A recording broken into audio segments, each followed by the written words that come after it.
Hello, everyone. Blue Star Saber here, once again here with Lucky Chi to discuss Boruto.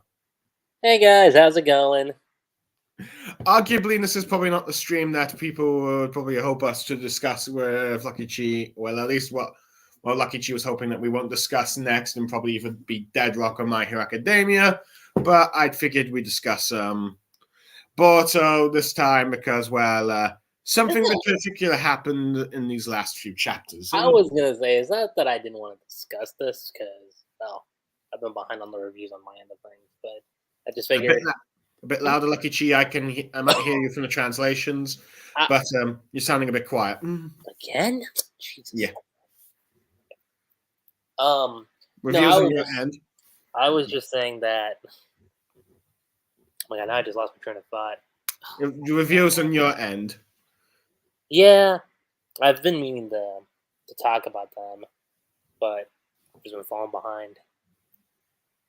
Mainly just that. Fair enough, but yeah. So yeah, I'm a bit behind on my One Piece reviews, but at the very least, I have at least caught up with the majority of my other reviews. There are a few TV shows where I need to review the last episode, but we're not going to get into that. We're to discuss Boruto, and which is not exactly our enthusiastic thing, but there are a few things that I have said that would have gotten my interest to continuing to review Boruto chapters we found out. And one of them has happened, as in these next few chapters, we learned what exactly happened to Sasuke Uchiha. No, that's Blues main interest. Mine's like on a couple other things, but Did you say a couple of things? I said that's your main interest. Mine's on other aspects. Okay.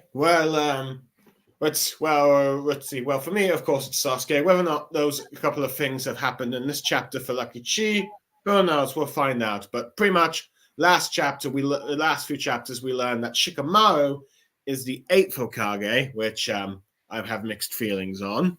Boruto and Sasuke are still considered enemies of the state, and everyone still thinks Kawaki is Naruto's Yeah. son, Mhm. and also that Naruto is dead, as well as learning, and as well, we still have Code searching now for Boruto instead of Kawaki. But yeah, Yeah, but, it's like I said in the last stream. It's more or less the rules for first. That's it.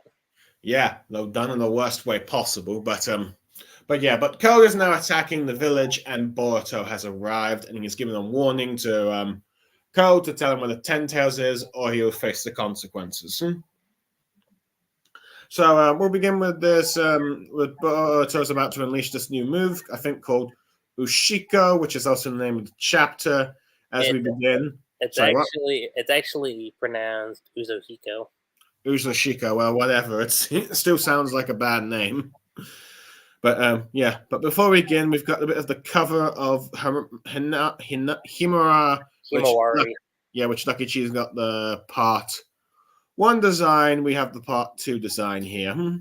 So, not that you care, but I looked up what Uzohiko means, and it means God of Wind. Okay. So this is supposed to be a god-related, god-powered attack. In a sense. Uh-huh. Or in this case, Whirlpool was the other meaning. Yeah. Now, to be honest, Which I could see the Whirlpool aspect of it. Fair enough. Now, as for the cover itself, it's a meh cover as usual when it comes to Boruto. Just a single character doing some sort of pose. But anyway, it's colorful. I'll give it that. Well, yeah, I would say at the very least the background colors are at least colorful. But other than that, it just is not all that interesting.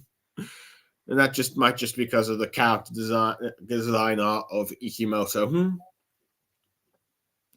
But anyway, we have Code, who is confused what Rasen Ushisiko is. And he's analyzing it. I think I'm saying that thinking that it's What's like a some sort of vanishing special, Rasengan? yeah, some sort of special vanishing Rasengan. What? Just that, what you said. Yeah, and thinking that it would. Wonder if it's supposed to be. Let's see. Not some invisible long distance attack, but think that he brought him us up to something. Otherwise, he wouldn't approach him so close. But anyway, he uses his strap teleports to get behind him and to attack him. Boruto Code grabs Boruto's arm before he can do anything, and Boruto then blocks another one of his arms with a sword, which Code thinks that he still wouldn't be able to hit him. But Boruto's still saying that killing Code is easy. And just as he's about to grabs onto one of Boruto's arm, he starts to get a spiral around his arm, and then it's apparently he thinks that whatever technique Boruto do is corroding around his arm, so he's wondering what it is. With Boruto giving his last warning, telling him to take him to the 10 Tails, otherwise he dies here. Code just seems to think he's bluffing or thinks he still can't do it. And at this point, Boruto's just moving around him as he tries to do one last desperate attack. He's starting to wonder why he's able to dodge him, thinking that it can't be genjutsu or some double gangers, like clones or substitution. Mm-hmm. And then Boruto just punches. It looks like he punches him, but instead just doing the palm thing that you would normally do with a Rasengan, and does the full attack as Code is sent spiraling with this classic Rasengan. But hold on, looks like it's still loading this bit here, so I'm gonna have to go down a bit with the Chromebook just to see what. Okay, yeah.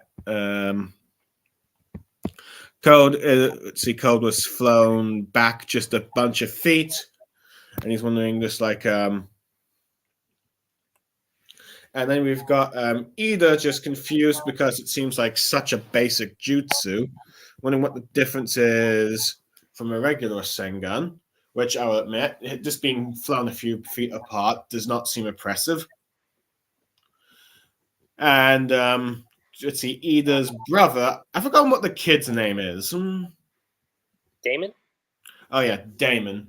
Damon seems to imply that Boruto's the one that makes the ground tremble, but he says rather saying that it's making the entire planet, or saying it's rather like it makes use of the entire planetary spin, which she's confused, but he thinks it's nifty. But Boruto is surprised that he is not, that he is still standing. And then let's see, Code continues to feel the spinning everywhere, wondering what it's all about. And then he starts to collapse on the floor. Let's see, with him questioning what on earth Boruto did to him. And Boruto says it's like a sort of a counterattack from the planet that he's trying to destroy. And then, of course, we get an explanation that apparently it's a Rasengan that incorporates the planet's chakra or rotation, saying that it rushes through the body and let's see, right now, and never dissipate. Well, I assume that it's just means that it'll never go away. Mm-hmm. And let's see, like how when he goes, like how the planet will never stop spinning. Let's see if Code realizing questioning rotation, with Boruto saying the damage will keep continuing because eventually, but he says he'll keep going, but he will eventually stop because his life will eventually run out. Code thinking that Boruto's just being cocky. With him saying that with Boruto warning Code that he can reverse it, but let's see. Yes, but it's only if he takes him to the 10 Tails, so it says like you got a choice. And at this point, let's see, Kawaki ends up coming in, attacking Boruto. Boruto just calls out his name, and then you got the new Team 10 arriving on the new Inashika Cho with Himurari, with her calling out Boruto's name, with Kawaki staring at Code, and then Team 10's questioning why Boruto's in Kahona, and what enough he's trying to discuss with Code, with Boruto saying he's trying to make a deal, telling them not to interfere. Code sees that one of his claws marks is about, attempts to try and teleport it, but it seems Kawaki shrinks it with his dojutsu.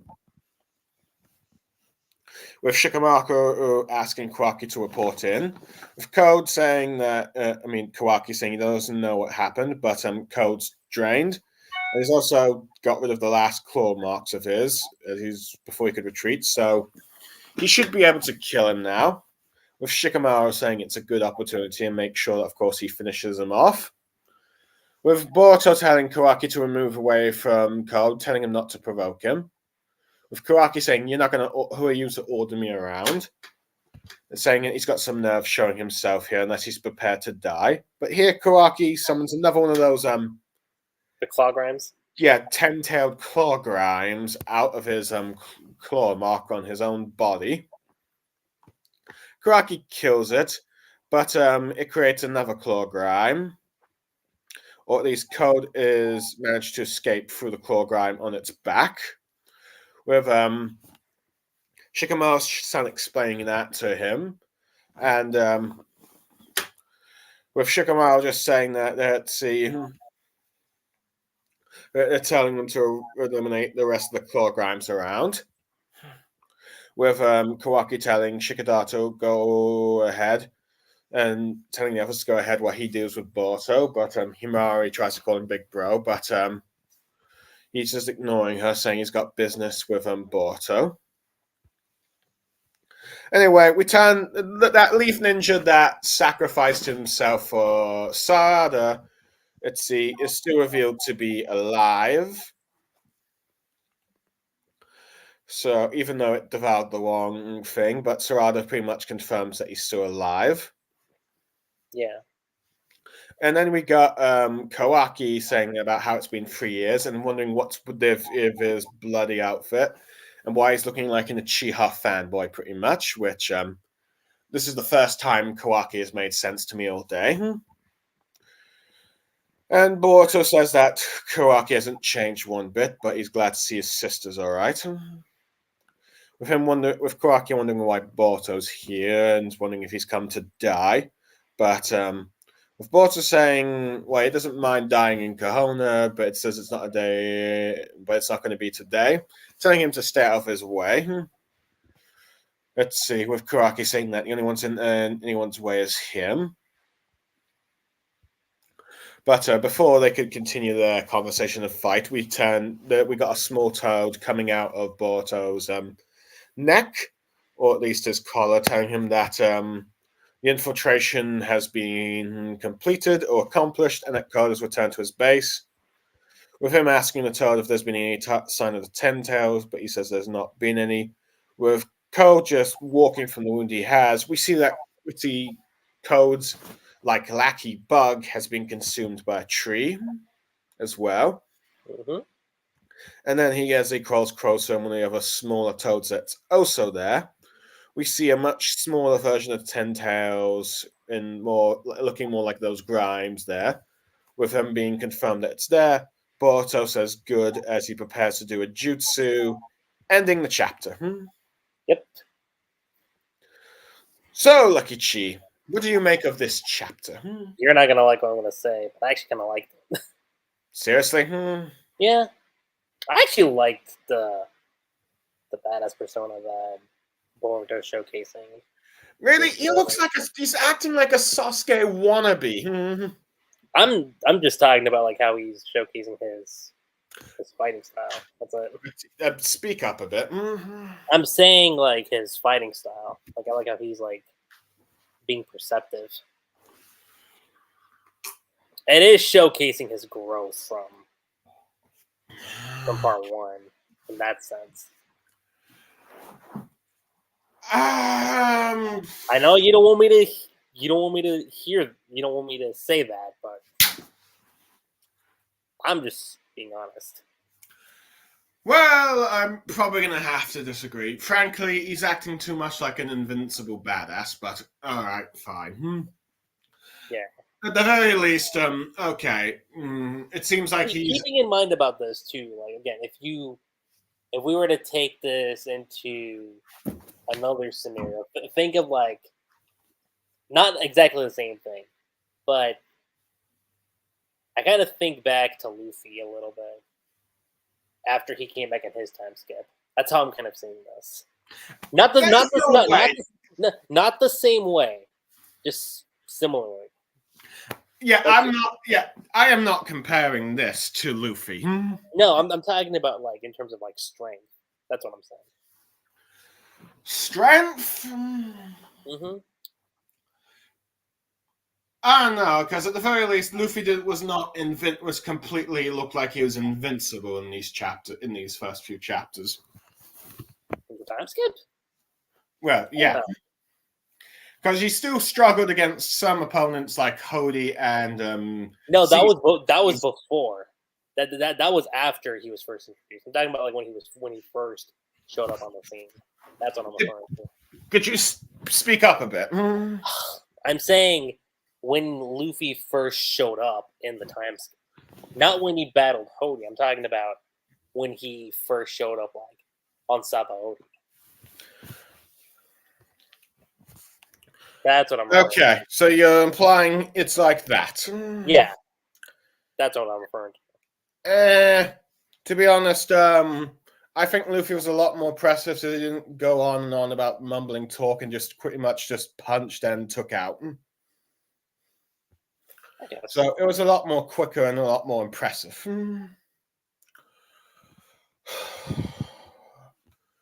But fine, in one regard, you could say, yes, he's gone stronger, but as a result of that, he's kind of made Code look like a complete joke, and if he's supposed to be one of the main antagonists, I'm not feeling threatened.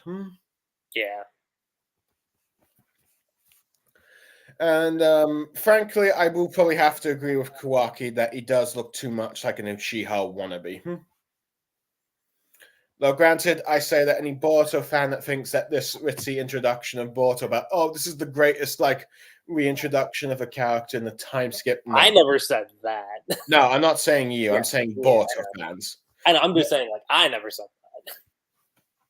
But granted, I honestly think this whole planetary Rasengan or the Ishizuko Rasengan, that seems OP. Too OP. I mean, it's like, okay, this definitely feels... Okay, you know how people accuse the tailed beast bombs of being Dragon Ball scale attacks, right? Yeah. The whole scope of the whole planetary Rasengan kind of thing, the sort of, like, let's see, spiral of the Rasengan on the Earth, that definitely feels... let's see, Dragon Ball Z scale. I definitely feel like that is way too powerful of a technique to begin the beginning of a part 2 of a series. I guess. Oh, boy. Well, to be honest, still not a fan of the fact that there's only just one page for each of the fighting scenes when some of these could have been done in double panels. But yeah, but honestly, I'm still not really impressed by the choreography.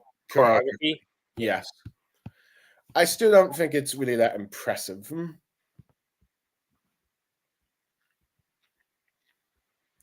But yeah, but I definitely think Boruto is still going well. But I'll say this: I'll give Kawaki this props to this with his insults. I definitely say they're spot on with Boruto looking too much like a Sasuke wannabe.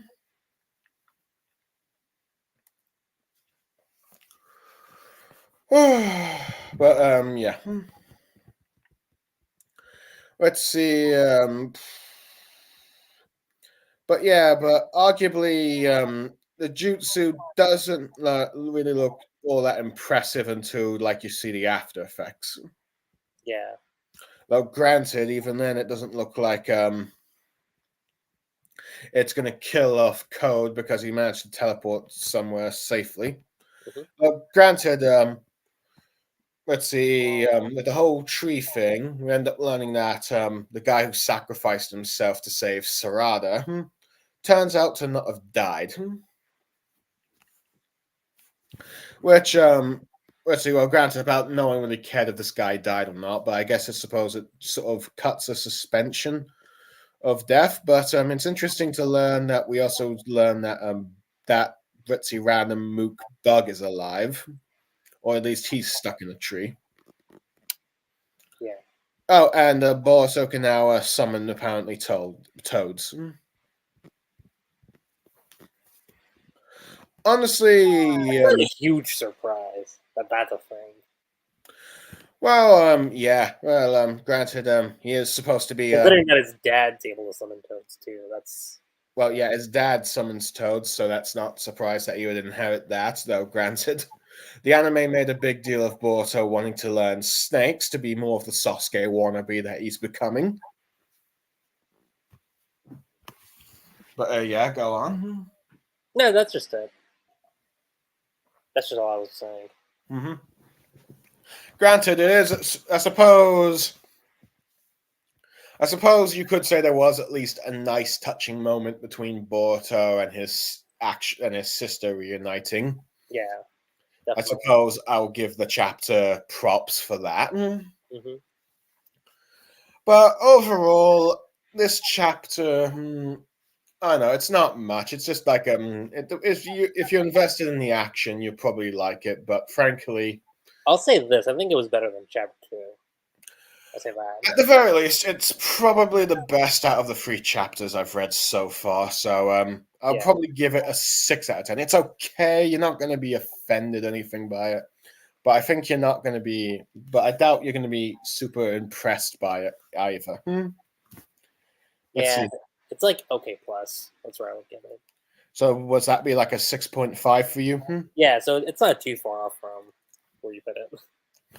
So yeah. So but yeah. But arguably, there's I do agree with you on the stance of like the choreo, like what the fight is showcasing. Like I do like the concept of it. I just think it's how it's choreographed could have been better.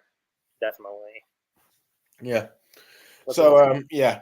No, granted, it does seem that Boruto has a way of sneaking into Code's base, in which I'm not going to say that until we get to the actual next chapter, but it did lead to a lot of speculation, so I'm not sure if people got it right when the chapter was coming out at the time. Yeah. So yeah, so I'm not sure, but overall, but yeah, it's a 6 out of 5, 6 out of 10 chapter. So yeah, so on to like chapter 4, the Awakening, in which we have, like, before we begin, we have Kawaki's the double cut. We have a colored spread of Kawaki's colored look, and yeah, this is the. I'll be honest. This is the one I'm not super big on. the chapter. No, the cover. Yeah, the cover. Like, and I mean, you can make an argument about all the color pages, but I think the chapter 3 one looks slightly better than this one does. And maybe it's just because of how Kawaki's presented. Maybe it's just that. To be honest, I'm looking at this thinking like, what is this? To be honest, this makes this Kawaki, to be honest, the colors on Kawaki's design makes it look a lot worse. Yeah. I mean, I will say this, in the background colors, the spiral with the blue and the purple as contrasting colors, I think works, but frankly, Kawaki's design is just plain awful. It is just plain awful. Mm-hmm. Could you speak up? Sorry. No, I was just saying, yeah. Okay. But anyway, we're not here to critique Kawaki's fashion sense. We did that in the last stream. We're here to discuss the next chapter. Yes. So, but yeah, which I forgot to mention, last chapter. I'm not really a fan of the Ten Tails looking more like those Freezer Grime clones, but yeah. But it is looking like that now, as Kawaki is just looking at the Ten Tails. let's see, but let's see. But anyway, it seems like Code is remembering the words of the Code ends up remembering the words that Boruto warned him about the Ten Tails, but he still seemed to ignore him, thinking that the Ten Tails clones are no threat to him, as they can only really devour pieces and all that. So yeah, but he's still trying to cover from his wound. But the frog in Boruto's neck, telling him there's no time to spare and what they need to do, with him trying to tell him that he's not as adept as his grandpa, with Kawaki curious who Boruto is talking to. And then it's revealed that Boruto knows the flying thunder god jutsu and is able to teleport to where Code is. Not bad, not bad. So I mean, granted, would I have liked to see Naruto do this? Yeah, sure, obviously, but we'll get more to this on the fourth section of the chapter, Lakichi. Yeah, no, I'm leaving that as a tease. Fair enough. Let's see. But yeah. So so pretty much Boruto is in the Ten Tails dimension, with him questioning how he's able to do that. But as Boruto's arrived, the Ten Tails has disappeared, and he asks where it is. And you have the frog looking about. And he seems to be carrying some sort of kahuna marking. I'm not sure if that's some sort of radio thing. It might be. But he ended up just telling Boruto that he did see that it was down there. And Boruto looks to where that tree where I believe Bug is. With the frog saying that it's highly unlikely that Boruto was Code was unable to move the tree and all that stuff, the Ten Tails. But Code's just wondering what the heck is this toad? And then suddenly a figure appears behind Boruto with a long beard and Rinnegan eyes, and starts to with Boruto thinking that it's too late, and then Code looks at it and thinks that is this guy Bug, but then sees that Bug is still in the tree. With Boruto noticing that the guy in the tree is a Bug. But he tells Code that the creature is not Bug, and says it's actually the Ten Tails. With him going like, what on earth he's talking about. And then the sort of fake the Ten Tails Bug lookalike attacks Boruto, I believe flying him back, or at least he blocks it. Mm-hmm. With the Ten Tails Bug saying, "Has you come to be devoured by them," calling him Oshutsuki Boruto. But Boruto then uses a lightning star technique, and then the bug summons a giant chomping thing from his arm to try and bite Boruto. Thinking that, but Boruto manages to escape, I assume, with the flying thunder god. With Code questioning what on earth this creature is, but Code is still suffering from the effects of the Spiral Zengan, and Boruto ends up reversing the effects of it, which we know he could do. Hinted that he could probably do from the last chapter. Him saying that he's reversed it and telling them to prepare for the enemy attack. Saying like, we need to work together if you don't want to die right now. But Code just wants to know what happened to the Ten Tails and says it's related. Hold on a second, I just need to mute myself for a second.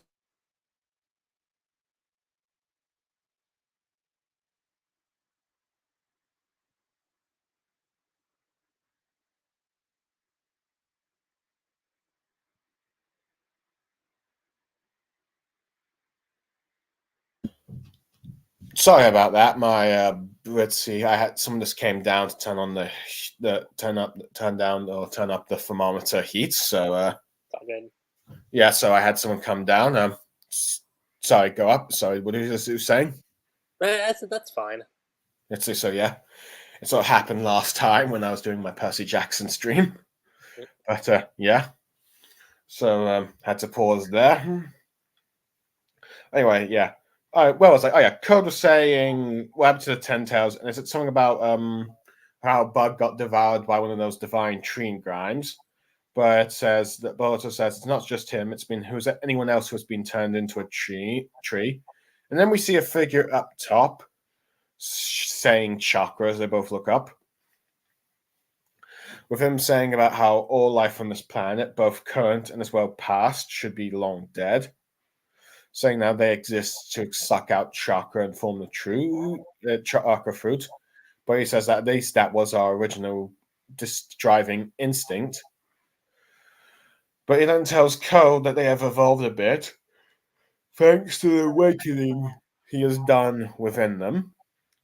But then you get like a new person coming up who calls what I think everyone has been feeling about Code for a while now about how he's a clown, using by someone else that's laughable.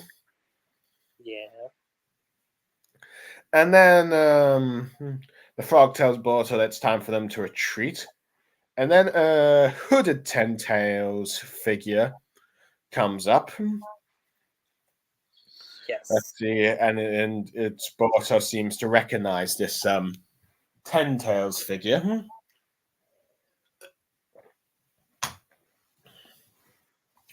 And then we cut to Shikamaru meeting with Kawaki about how Boruto vanished.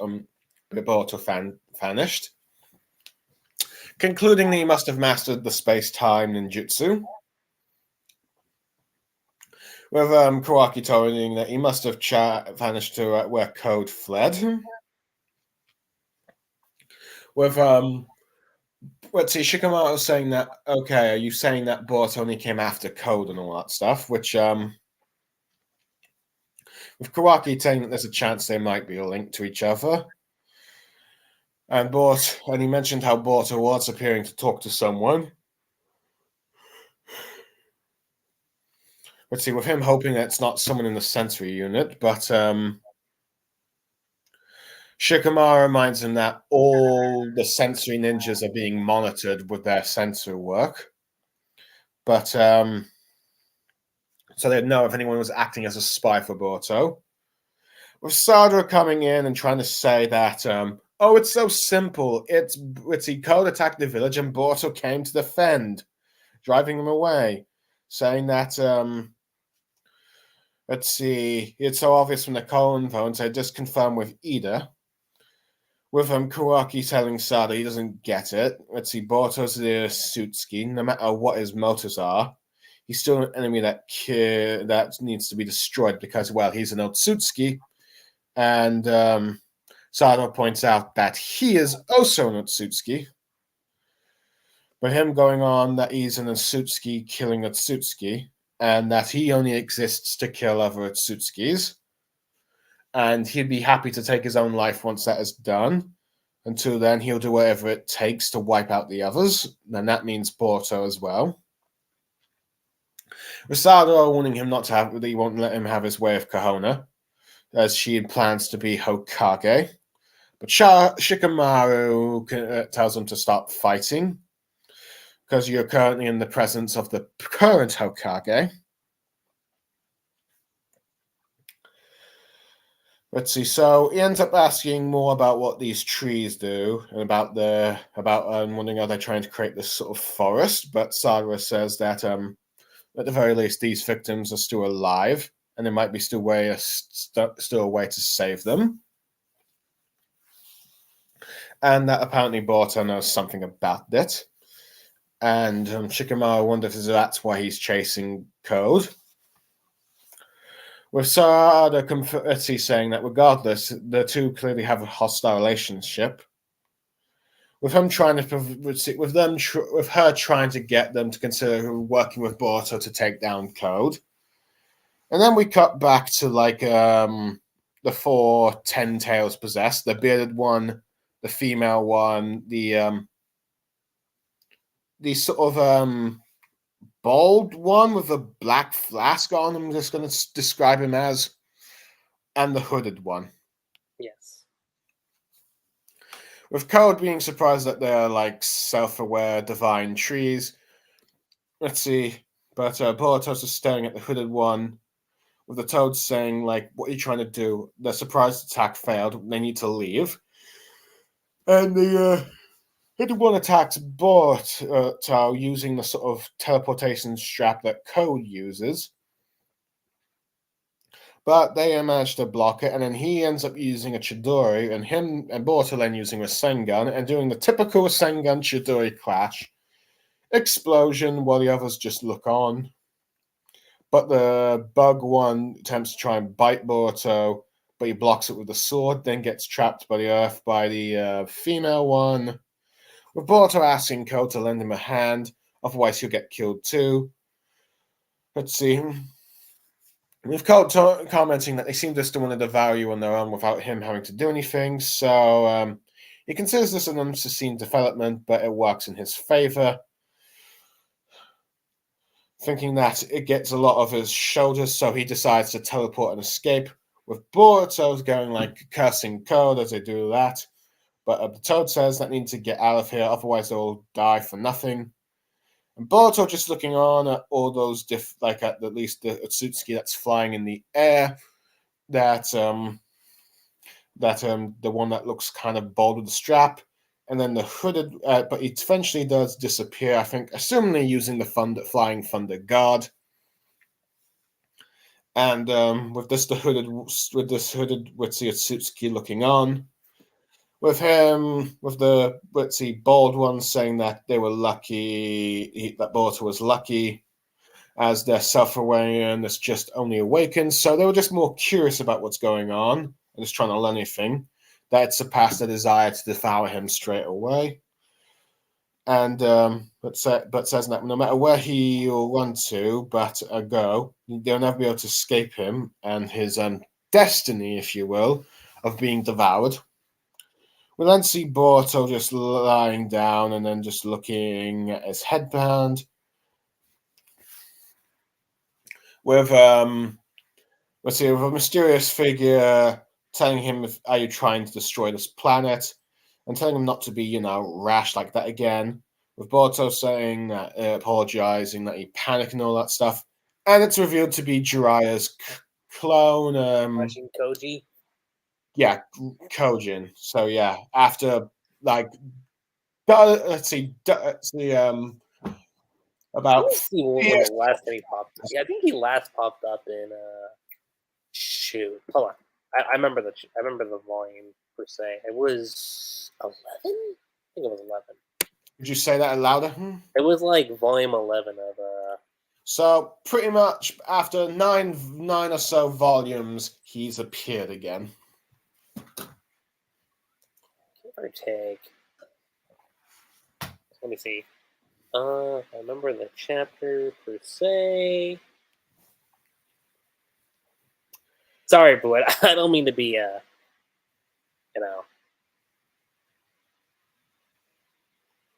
Be a what? I don't mean to be leaving you in suspense like this. I'm just saying.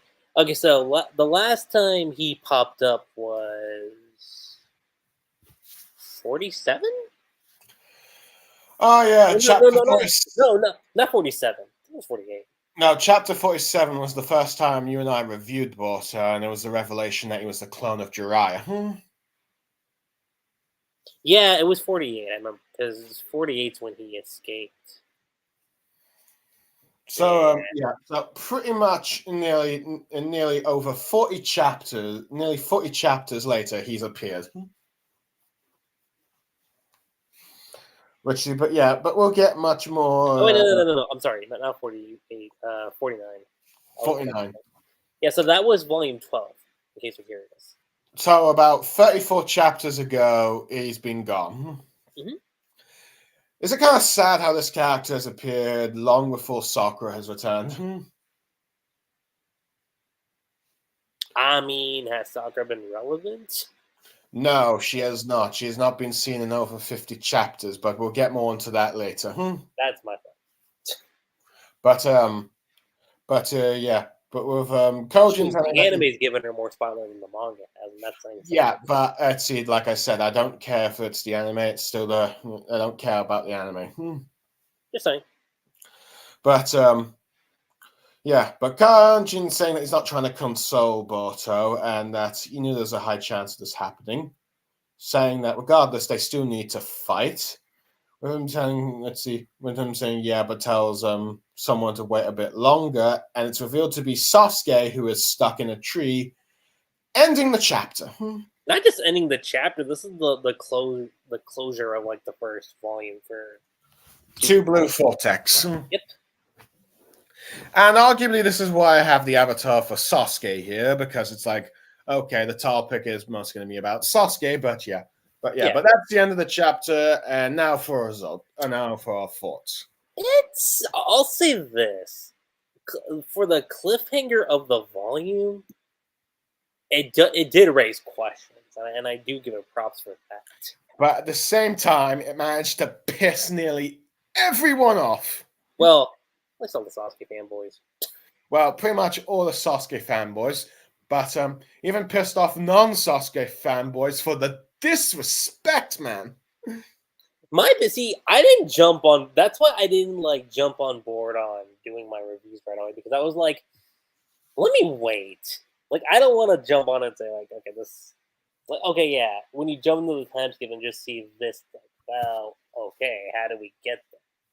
And that was my big question. Was like, all right, so how exactly do we get to that point? That was my big thing. So I kind of like left myself like in the middle road. I wasn't excited. I wasn't happy. I wasn't pissy. I was just like, all right, let's just see.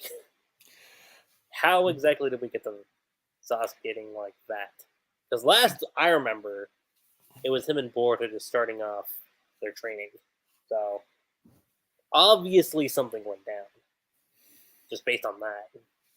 Yeah, clearly something happens, and for a lot of people, it's like, let's see, but many people, but given the fact that we know the effects of this tree thing is to do with those claw grimes, which, to be honest, for many people, they have not been impressive in these chapters that we've seen them fight. Yeah. It's pretty much, in fact, I think some people find them less impressive than the white Zetsus. So, despite being sort of like pretty, like those sort of. I mean, at least they get different designs. I'll give them that. They at least look. Sorry, what? I said, I'll at least give them this. They look distinct in designs. That's one thing. What, let's see, claw grimes? Not the claw grimes. I'm talking about the white Zetsus? No, these people right over here, the Divine Tree. Yeah, well, we'll get to them in a second. Yeah. But the claw grimes were just like Frieza wannabe ripoffs, or at least, and but they're all just pretty much like they were not all that impressive. So for many people, it means that Sasuke somehow got bitten by a claw grime, which I think someone as strong as Sasuke, that should not be happening. It's just like when you've made like the claw grimes look too much like a non-threat. People are like yeah, let's see, there's no way they kind of believe this. Yeah. But yeah, then this is arguably the biggest problem with this whole Sasuke and the tree thing. Granted, we now know that we've now got an explanation about Sasuke's fate with the way Kawaki was talking from the first chapter. But honestly, it's not that better from what's going on with Naruto. I was gonna say this, like, at least Naruto's with his wife. I'll give him that. Yeah, so I suppose we can still talk about Sakura now. It's like, honestly, we might have talked about this last chapter, but it's like, your so-called husband is now considered a rogue ninja again because he apparently helped the person who allegedly killed your other teammate and arguably best friend, Naruto, the previous Hokage, and your daughter is currently out defending the person who apparently killed him. So it's like, honestly, where the heck are you? Honestly, I think that just makes Sakura worse than where she was at the end of the original story. I feel anyway, just based on that context alone, it's like, her not doing anything. On one hand, I'm sort of glad I don't get to see her moping about where Sasuke is and all that stuff. But I understand, it's like, you're not doing anything. But yeah, like I said, the content, it doesn't look good. But at the same time, I'm glad we're not seeing any of that Saku mopey stuff. Dude, if you, I don't know if. On a second. I don't know if you caught anything. Someone posted something on my timeline. They didn't send it to me directly; it just popped up, and it was like this specifically Sasuke, like with the tree thing, but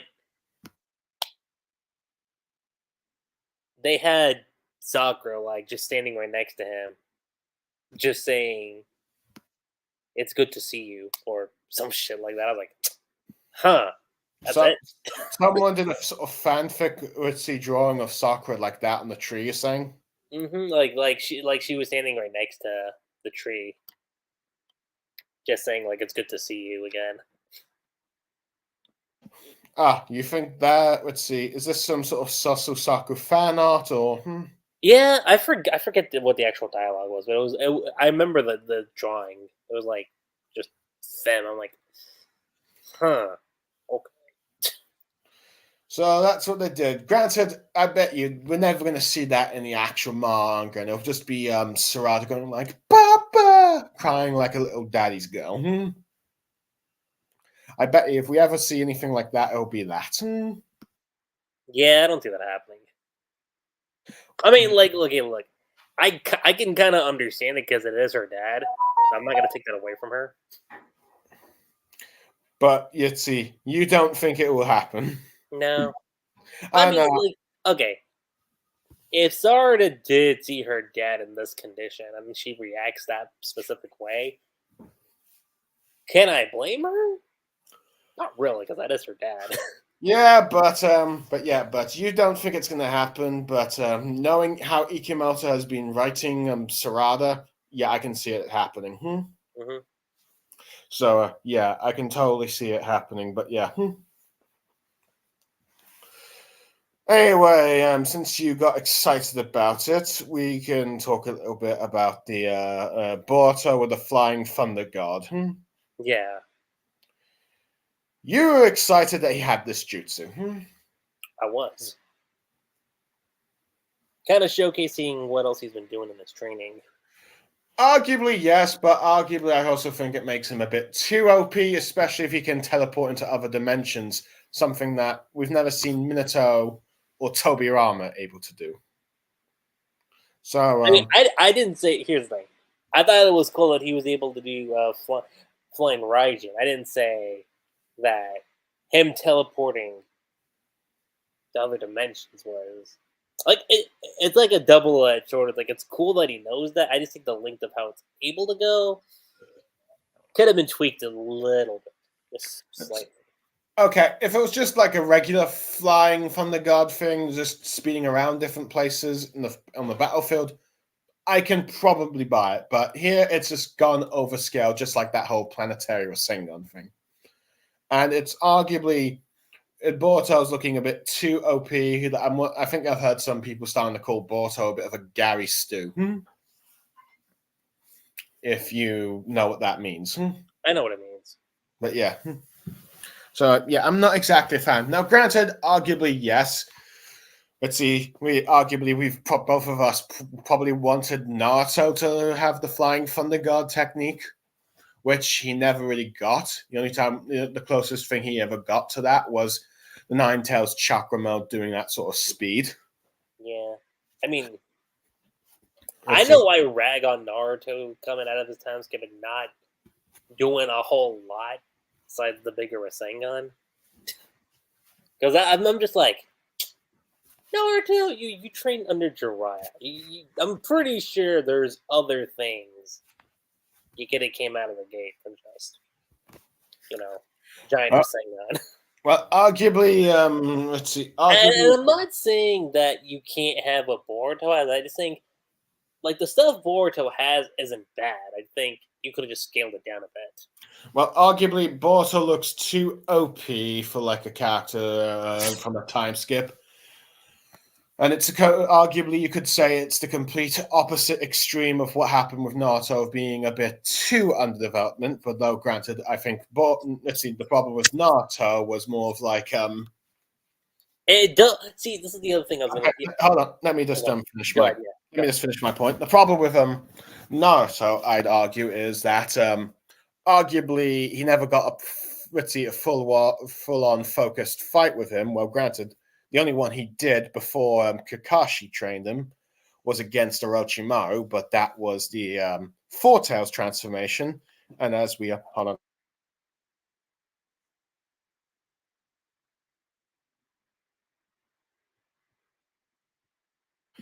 Sorry, that was my mother who has come down, who was just giving me something. So it's okay.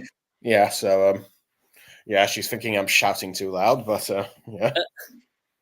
but yeah, anyway, enough of Ritzy. There's no need to have my family drama brought into this live stream. So yeah, well, as I the only really full-on fight that Naruto had before Kakashi training him was Naruto in his Vortex form, and unfortunately, that was like I said, his Vortex form, and he was not in control of that situation. So unfortunately, we didn't get to see Naruto use his own skills, and the only other opportunity he could have done that is a fight against Sasuke in the beginning of Part 2, which did not happen.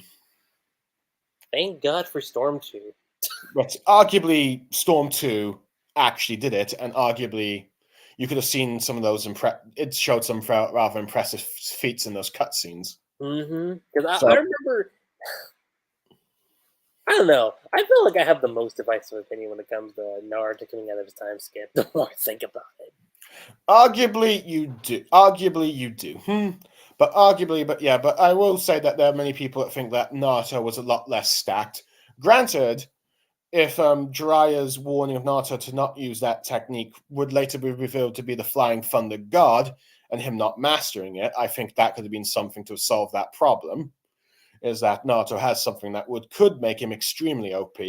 It's just that he has yet to master it yet. If it was something like that.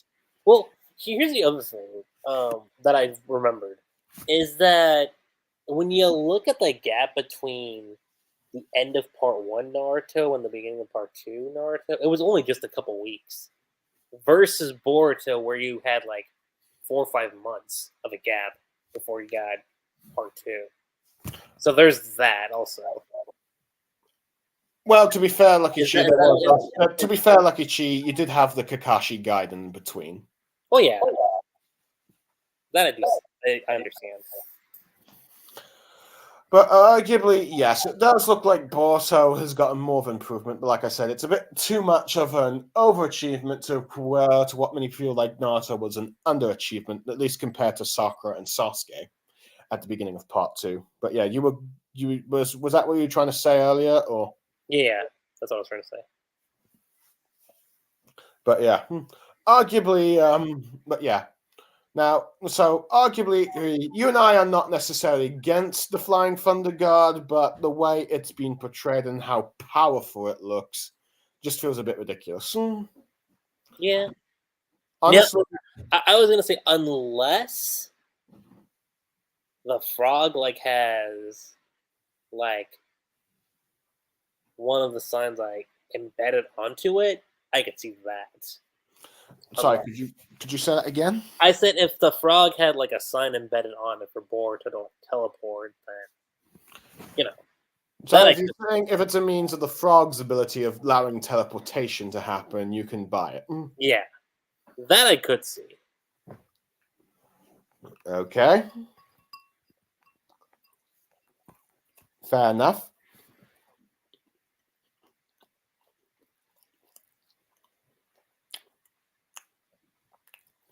So anyway, we're going to talk a little bit about Kawaki and Sarada and Shikamaru a bit. Okay. I feel like Sarada's being a bit of the way she's talking. I feel like she's being a bit way too reckless. It's like trying to get these people to convince that Boruto's on their side, and it's like the way she's doing it is just really making Kawaki a lot more hostile towards her. But then again, I feel like considering that she's one of the two people that knows the entire truth. Actually, yeah, one of the few, yeah. But, yeah, she actually knows like the truth and knows what Kawaki actually did. But it's like she's making it a bit way too obvious on herself, I think. yeah. It's like with like the first two chapters, where or at least like the first chapter, when she's still trying to convince everyone, and she knows that it's not going to affect it, and it's like he's probably doing this for 2 years, but it's like no one's buying it. The effects of the jutsu aren't doing it, and the way she's doing it makes them more of what makes herself more of an obvious target. She's just lucky, I think, Kawaki has not decided to attack her or anything just yet. Mm-hmm. But yeah. So, I think the way her jacket's drawn when she's talking about how Code attacked Konoha, I think it's drawn a little bit better here than it's been in the first couple chapters. I would say. I'm still think that the Like if you notice how it's being drawn, like it's not like lowered as much compared to before. Yeah, I'd still rather that one part of the jacket coat actually covers her shoulder. Yeah. As it still, let's see, looks kind of, let's see, questionable.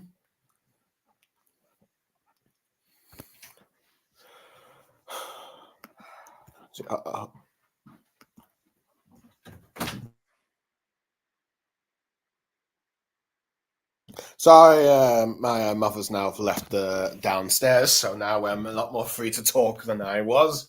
So yeah, and not mute myself, as I rather not have my mother's voice heard in the streams. So where we are? I think we're about to go into our thoughts. Oh yeah, on the divine tree things. Mm-hmm. Hold on, let me just because I just want to get. But let's see, I'm just going to try and search them up. 10 tails. But Lucky Chi, why don't you give your thoughts on these divine tree things? The counterparts. Yes. I mean, they look pretty distinct in the designs. I will say that. Arguably, yes, they look a lot more original than the original Grime clones. But hold on, let me just let's see. Let's see. What have they been turned into? Oh yeah, Grime clone, Grime. Let's see. Hold on, I'm just trying to just look at the wiki for these fusion beings, claw grimes. Oh yeah. Apparently they are called god trees, which or depending on the Japanese one, which arguably sounds probably a bit better in Japanese as the Shinju or divine tree, but yeah, it's honestly it doesn't really they don't really all look that the name doesn't sound that impressive if they're just called divine trees. So yeah. Oh, if it were, I'm not thinking this would have been any better. I would have probably given it. If it were me, I would have probably called them diviners. Diviners. Yeah.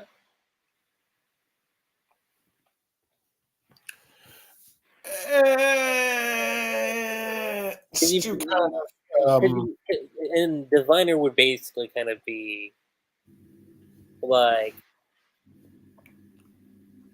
how do I put it this way? That's someone who like practices like divine arts, if you will, or in this case, could you speak up a bit? What was that? Could you speak up on what you just said? I said it's a person who practices like divine arts, or in the case of Boruto / Naruto, the divine tree. In that case, I'm not saying it's any better, but would have been a slight improvement, slightly.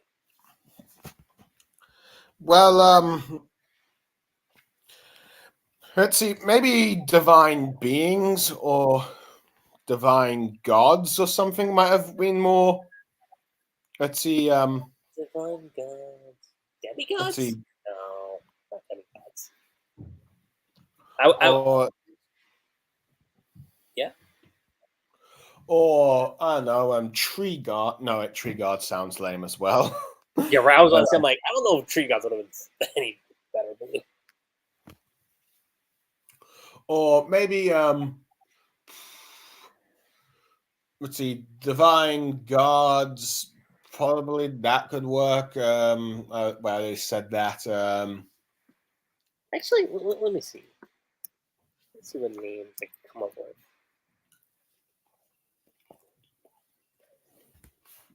with. Let's see. Divine gods. No, I said that.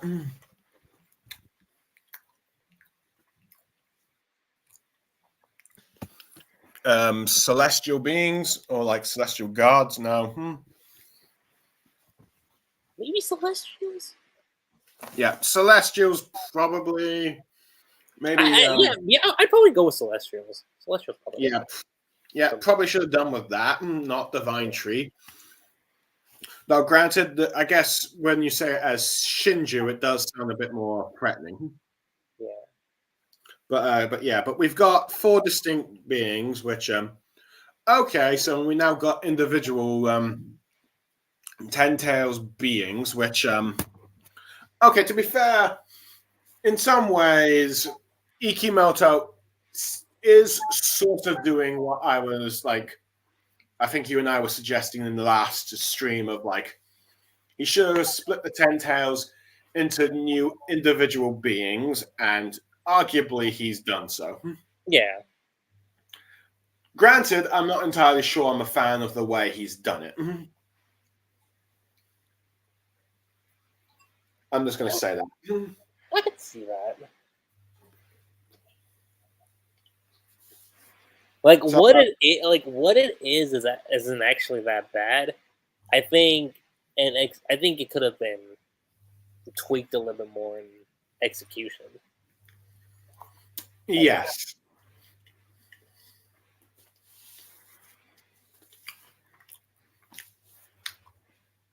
Because since we know these divine beings are based off of people that have been caught in a tree, let's see, that gives us the impression of like who they're based off of. And we know that one of them looks like Bug, and well, face it, no one is intimidated by Bug. I hope you aren't bugging anybody out, Blue. I'm sorry. My goodness. You are so corny, Lucky Chin. Hey, I gotta bring some not validity. That's not the word I want to use here. Lightness. Yeah, let's go with that. I gotta bring some lightness. Okay, well, let's see, but yeah, so arguably Bug, let's see, being one of the Ten Tails clone things, doesn't Also, feel like okay, side tangent. Who names their kid Bug? That's what I want to know. someone that has a very low opinion on the kid, if you ask me. For real, I was like, all the names I've heard, like, we're going with Bug. Like, I thought Goku Black was kind of lame, but nah. Well, he's got a sad fate to a sad character. I have no idea how he got into that tree, though I'm assuming that he must have pissed off Code somehow. He ordered the Divine Tree climb Grawls to bite him. Yeah. Or something, at least. I don't know. That's what my best guess is. Mm-hmm. But, anyway, so we have that. Yes.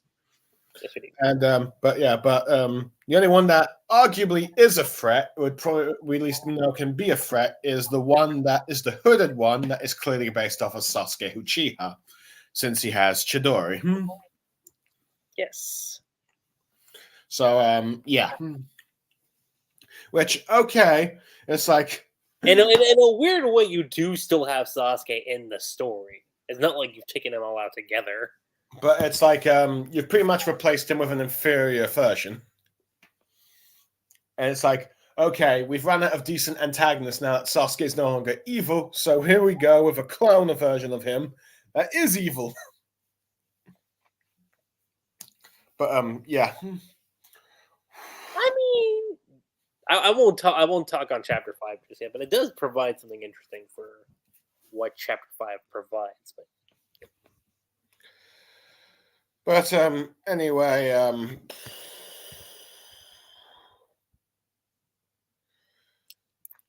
keep going. Anyway, the other two Ten Tails clones, well, let's see, those divine trees or Shinjura, if you want to call them. Or I'm just going to call them divine trees because, well, God tree just sounds stupid. Could we call them like zoners? To call them what? Zoners? Donors? Zoners. Zoners? Yeah. Well, donors could work too. Zoners, I'm just going to say that, but those ten-tail zoners. Mm-hmm. We've got two other ones. One of them is a female with a long baggy, looks like to be long baggy hair. It looks like classic Harley Quinn. I was gonna say she kind of looks like Moegi. Yeah, I think that's what generally the majority of the fandom is. I'm not going to confirm whether or not that is the case or not. But granted, let's see, Moegi has not been seen in the manga in ages, I think, unless was she actually shown in the last two chapters? Was she?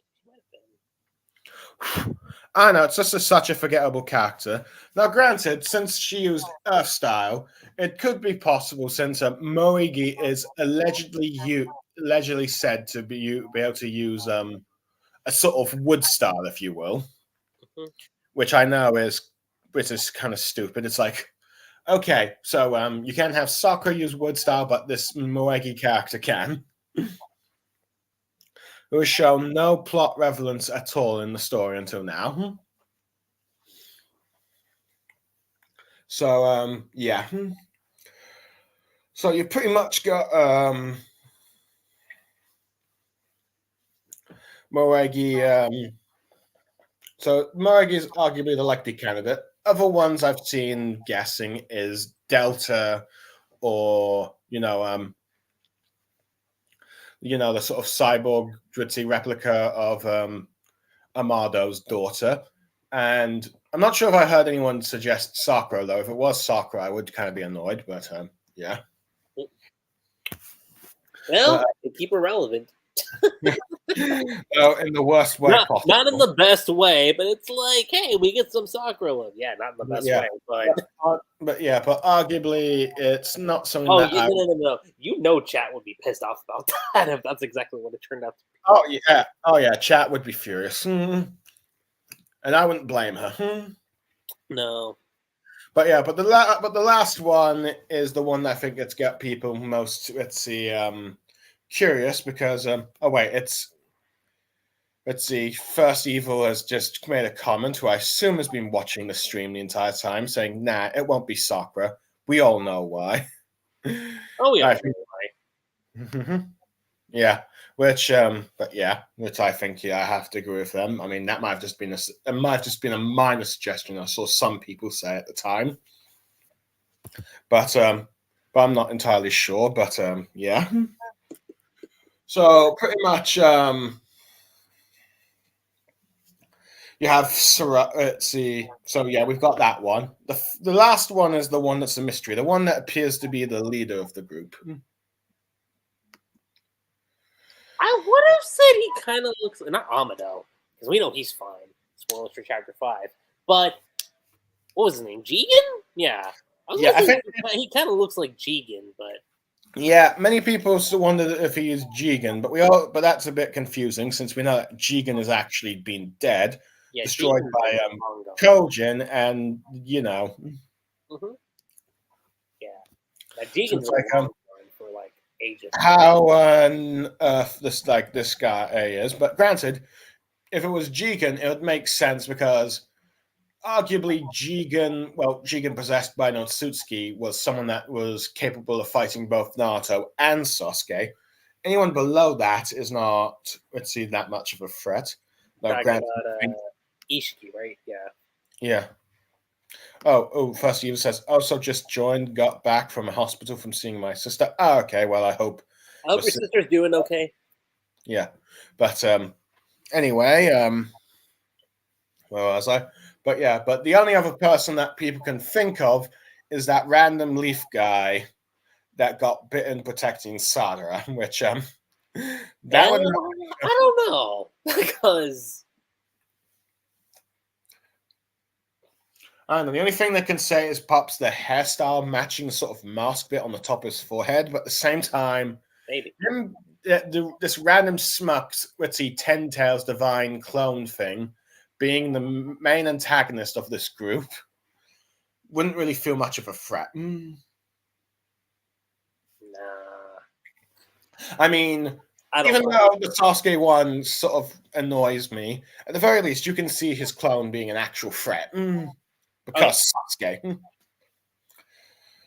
But but the other ones, they don't really, from what they would see assumed to be based off or alleged based off, so far do not seem to be a threat unless this guy is somehow based off of Jurgen. I mean, again, one of them is Bug. So take. I shouldn't be making a joke about that, but take that for what you will. Yeah.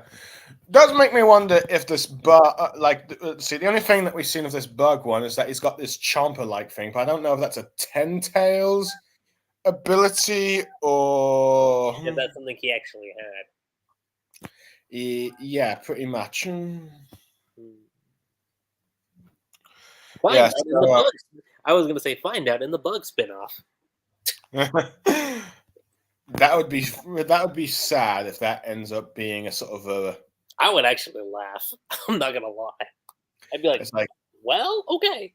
Of all the characters to give a spin-off to, you give it to Bug.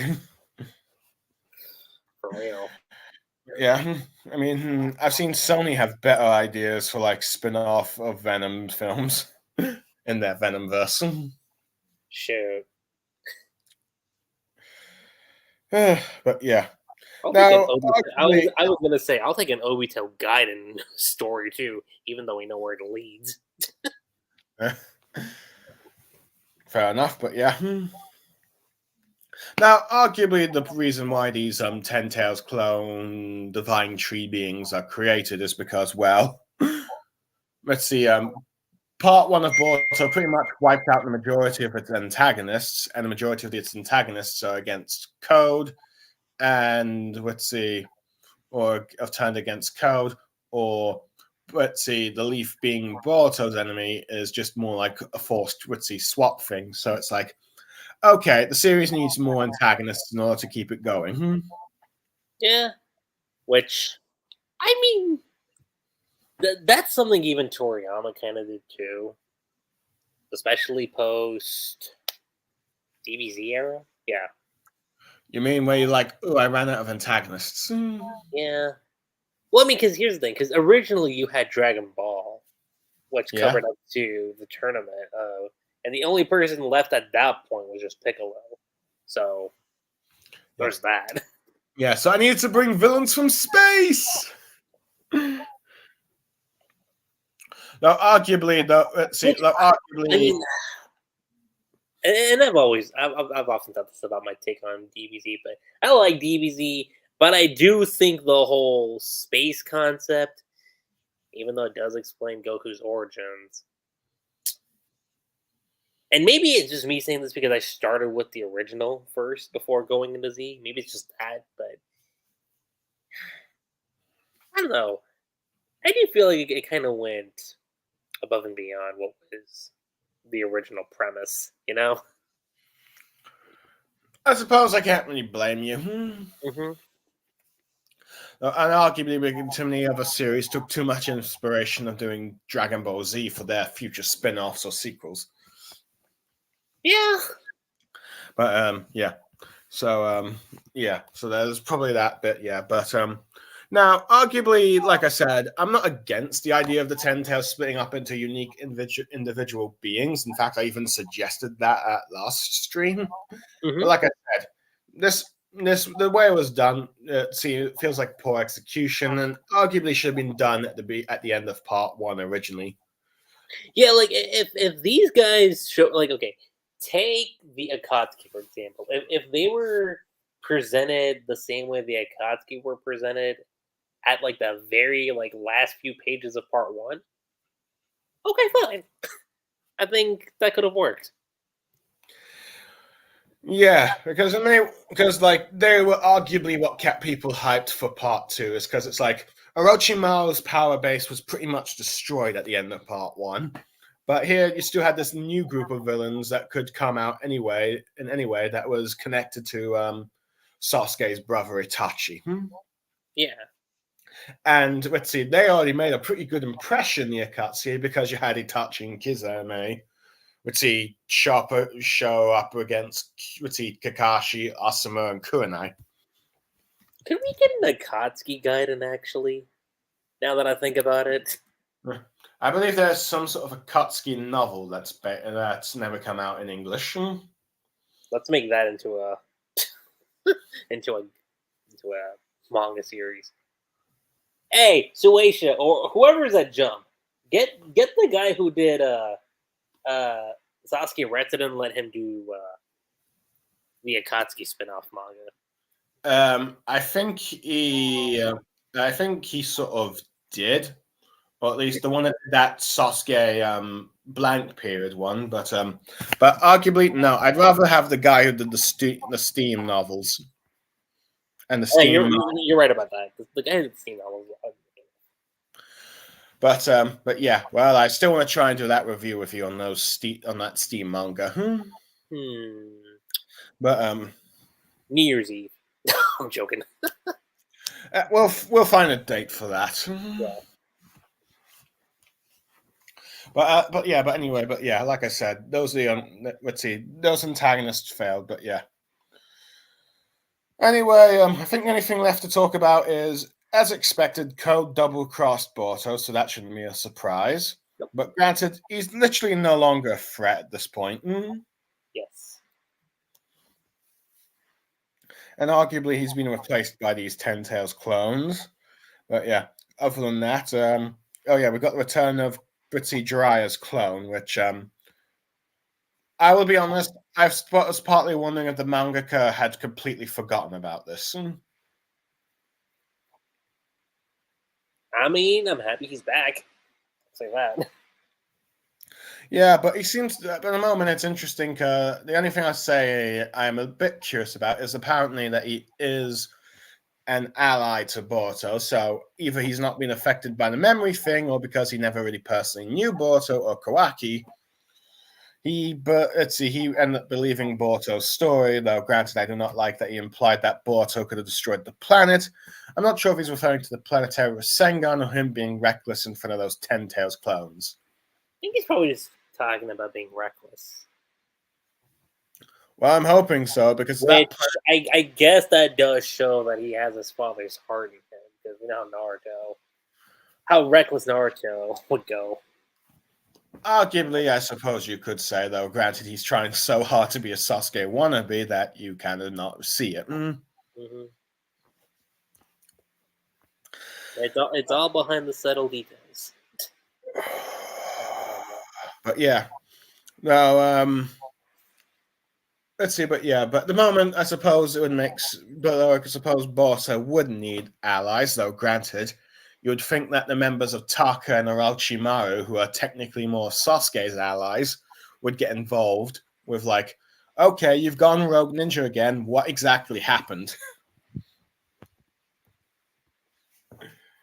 That's what the anime is going to be for. I don't. Let's see. Yeah, the anime is not there to fix the mistakes of the manga, Lucky Chi.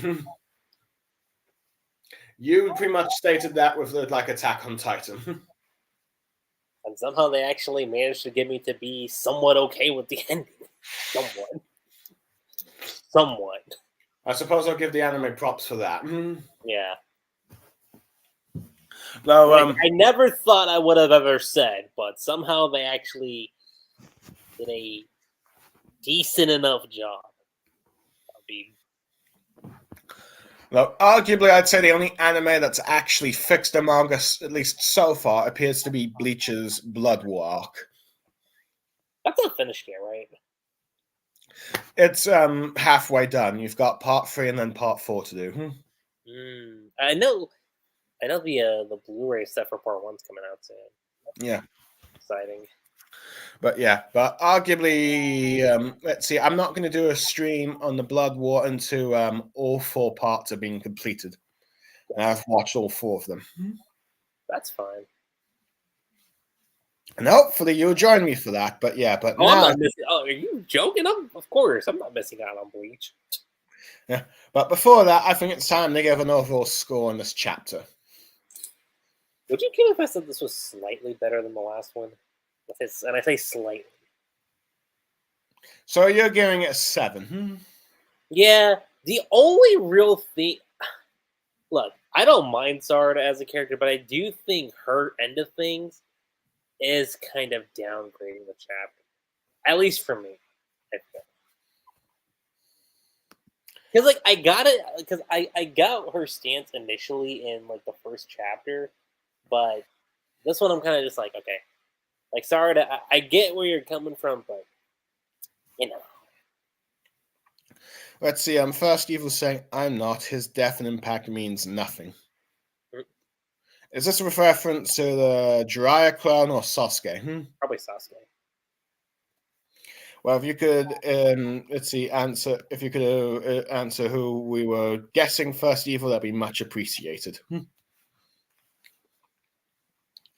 To be honest, let's see. I was originally going to give this chapter a 4, but I'm just giving it a 5, only because, okay, I can see some merits to this chapter, but frankly, I find the stuff with Sasuke.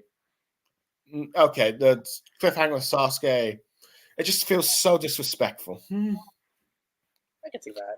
I mean, on one hand, okay, it makes sense. Okay, so it makes sense why he's no longer around. Oh, First Evil was like confirming, yeah, Jiraiya. Oh, okay. So, yeah. So I can see with like Jiraiya being, I can see that Jiraiya clone coming back. I do feel like I can understand why many people say like, yeah, it undermines the Jiraiya's death, which is why I still think it should have been like his evil son or something. But we haven't though. But let's see. But yeah, Sasuke feels like he's been disrespected. I mean, I don't know. I'm not sure if this is worse than what happened to that one Jujutsu Kaisen character. I'm not going to say which because I haven't fully read the series, and I'm not going to spoil it for those who haven't. Are you talking about the one that's causing people to drop the story? Manga-wise, anime-wise? Both. The more of the manga-wise one. Okay. The anime ones. If the anime lot for the season 2 was a lot of suffering, I mean, like that part in the manga. I mean, personally, for me, and again, this is because I started with Jujutsu Kaisen 0. I've always been more a fan of the movie and the original manga versus the actual series. Which the actual series isn't bad. I actually think it's pretty good, but right now I'm kind of like thinking, let me just see where we go and how the story ends before I properly say, yeah, no, because there's a lot you could say for a story that's ongoing versus a story that's like done. Because I mean, how many free passes did we give Naruto especially during the war arc? Free passes on what? Like free passes on like let's just see how it goes until the end. That's what I mean. Like like some of the questionable writing choices that happened. Yeah, it's like, well, the story's not done yet. Let's see where we go. So you're not doing that same mistake with Jujutsu Kaisen, you're saying? Yeah. I'm not saying like my big thing is like I don't want to jump the gun and say like, oh, it's total trash because again, we don't know how the story ends. All right. Because I remember vividly with Naruto. Like there were some moments that I did think to myself, why like that though? And then I just kept telling myself, I'm like, well, okay, it's not done yet, Lucky G. Let's see how it wraps up, and then you know, then make a full judgment call. All right. Well, who knows? I suppose you could. I suppose you could, though. Granted, And I it's. feel like you could, and I feel like you could say that about like any story that's ongoing. You mean kind of like how I used to say Attack on Titan was the greatest manga story told until the last chapter? Don't remind me. Do you know how much that hurts? Yes, I do, and it's hilarious. But yeah, And then and but then yeah, there's Naruto. uh-huh. Anyway, See? anyway, so yeah, Sasuke stuff, dumb. Do not like it. Let's see, Sarada stuff, dumb, stupid. Um, let's see, Jiraiya's clone, okay, too long, but I can see it working. Boruto, Flying Thunder Guard, not necessarily a bad idea, but its scale is questionable. Mhm. And the Ten Tails clones, wondering if Ikamoto's listening, but not really listening to what I'd say to execution. So yeah, I'll give it like a 5 if like let's see, just instead of a 4, just based on all that. But Just imagine, like, I was gonna say, just imagine, like, one of the editors, like, just coming in, like, listen to your shoes, like, hey, that Blue Star guy, he has a point. Let's throw this in. now, granted, I am not arrogant enough to assume that that is the case because my channel receives like, let's see, at best a few dozen views with most Oh, of I my know, I know. videos. But who knows? I wouldn't be surprised if someone else, let's see, popular came up with that idea and they just copied it. You're right. Oh, we've got First Evil saying, I was on the edge on the Uchiha clone are not evil. They're just so loved that much that they made me feel sick with the whole reincarnation. Well, that's a whole can of problems for the Naruto series, but we're not really here to talk about that. We're here to talk Boruto, and overall, the second chapter for Lucky Chi might be the best one in the series, unless I don't know if he's given chapters 1 and 2 a higher score than 7. I gotta remember what I gave one and two. I forget. I need to look back on those, but this one, I mean, and I said it's slightly better than the last one. So if I gave it an okay plus for last chapter, this one's, I mean, a 7 out of 10 for me is just good. So it's remember, I did say it was great. I didn't say it was amazing. It's just good.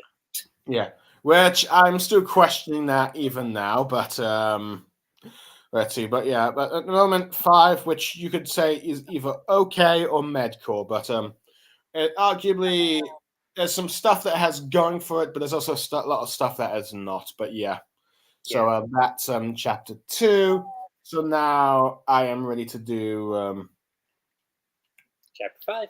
chapter 5, in which I am hoping that let's see, the thing loads, but let's see. So yeah, chapter 5, target, and this time we have Sasuke Uchiha on the cover, but this time it's like it's a sort of white cover, but actually with a sort of thing in the background this time, and it appears to be a tree, which clearly is a reference to what Sasuke's fate is right now.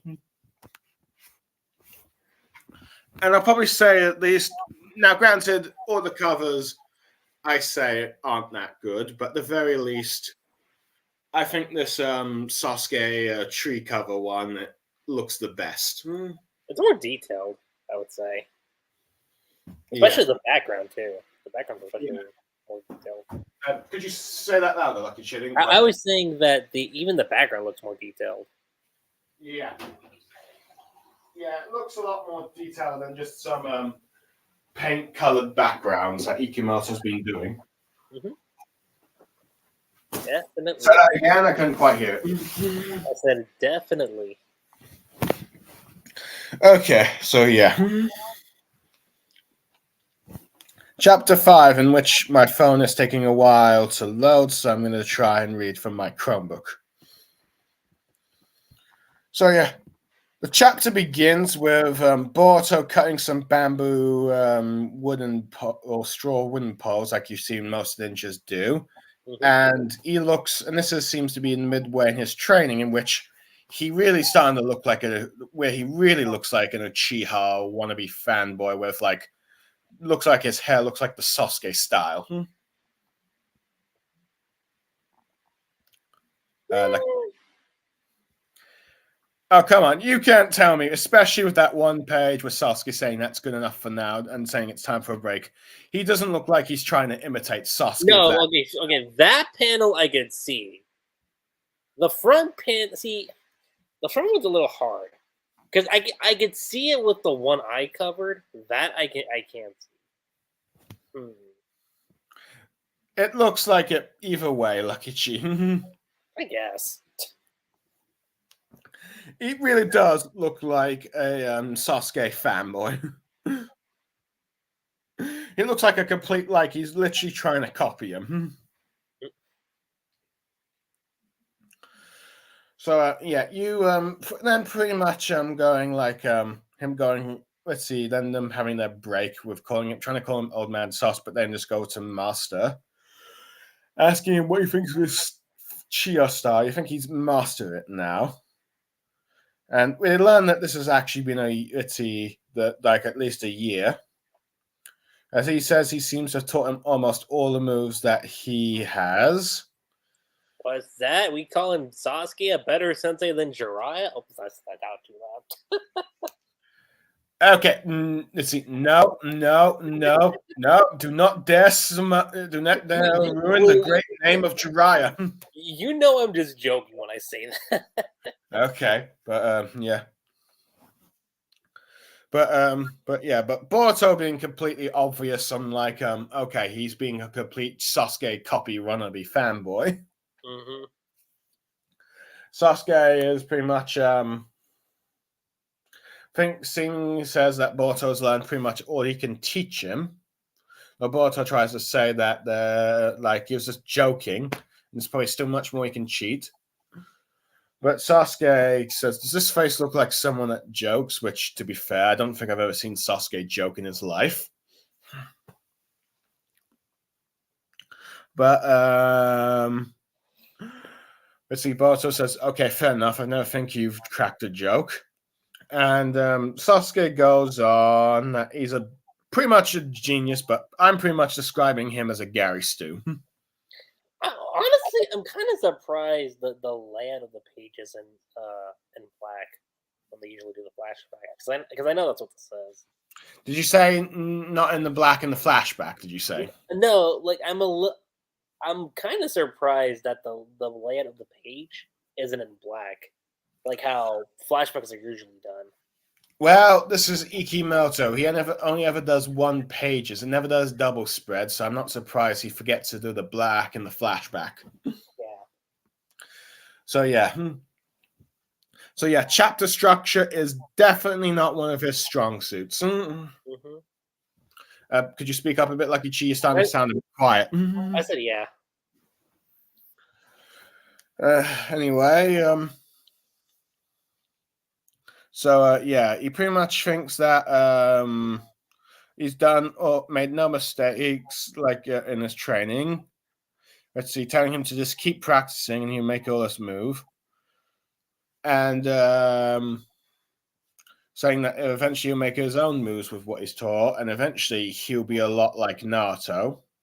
Or says that he's a lot like Naruto, saying that he has the same determined look in his eyes. Let's see, particularly one that went after him when he strayed from the correct path, if you will. With Sasuke not caring who he really is, and he understands why Sadara asked her to help him. Asked him to help him, sorry. My bad. With Sasuke saying that he does feel like something is going on. And he believes that only Sarada and Boruto can deal with it, and that's what his gut is telling me, and that's why he taught him. Which, okay, so he's trusting his gut. And then we cut to Code, who has just had his arse skied, and it's revealed that it was actually Sasuke that wounded him, as he just curses him for doing so. And we see Sasuke and Boruto surrounded by those claw grimes, with him telling him to hurry up and run. And Boruto says like he can't abandon him, but he tells him that there's no way that they can win against him right now, and says that for now he needs to escape and survive, and just build up on the skills he's taught him, saying that there won't be anyone to stop him, and then tells him to watch over Sada for him, as Code orders him to die. And Boruto is pushed away, crying out, "Master!" as Sasuke charges with his Chidori sword. And we cut next to the panel where we see a bunch of dead grime claws, and it's only a few. And, yeah.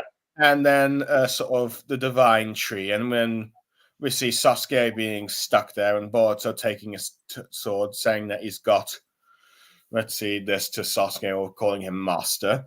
And then we cut back to present, and then that explains what happened to Sasuke, which we'll get to on the fourth bit of the chapter. I'm pretty sure you've got some words you want to say. Oh, yeah. And then we cut to like Kahona in the building, and Elite Ninja's telling Konohamaru to point to this way. And we see the new generation of Inashikoto, and then we learn that they're looking up as none other than Mogi. So that confirmation that people have theorized that Ten Tails female clone was indeed probably based off of Mogi. And it's revealed that she was shielding a mother and a kid, from what the reports said. So, arguably seemingly trying to base this off of what Sakura did with this grandma and her one grandkid, which is a giant centipede, if you ask me.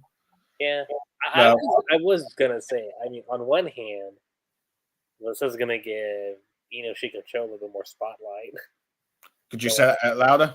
I was saying this is gonna give Shikacho a little bit more spotlight, knowing that their sensei is like stuck.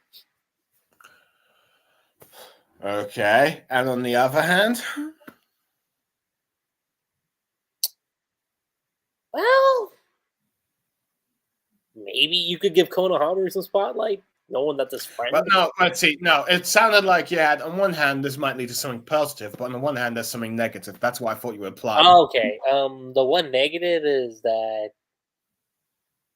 we're not going to see much of Moegi aside from her zoner side. To be honest, we didn't really see that much of Moegi to begin with. Mm-hmm.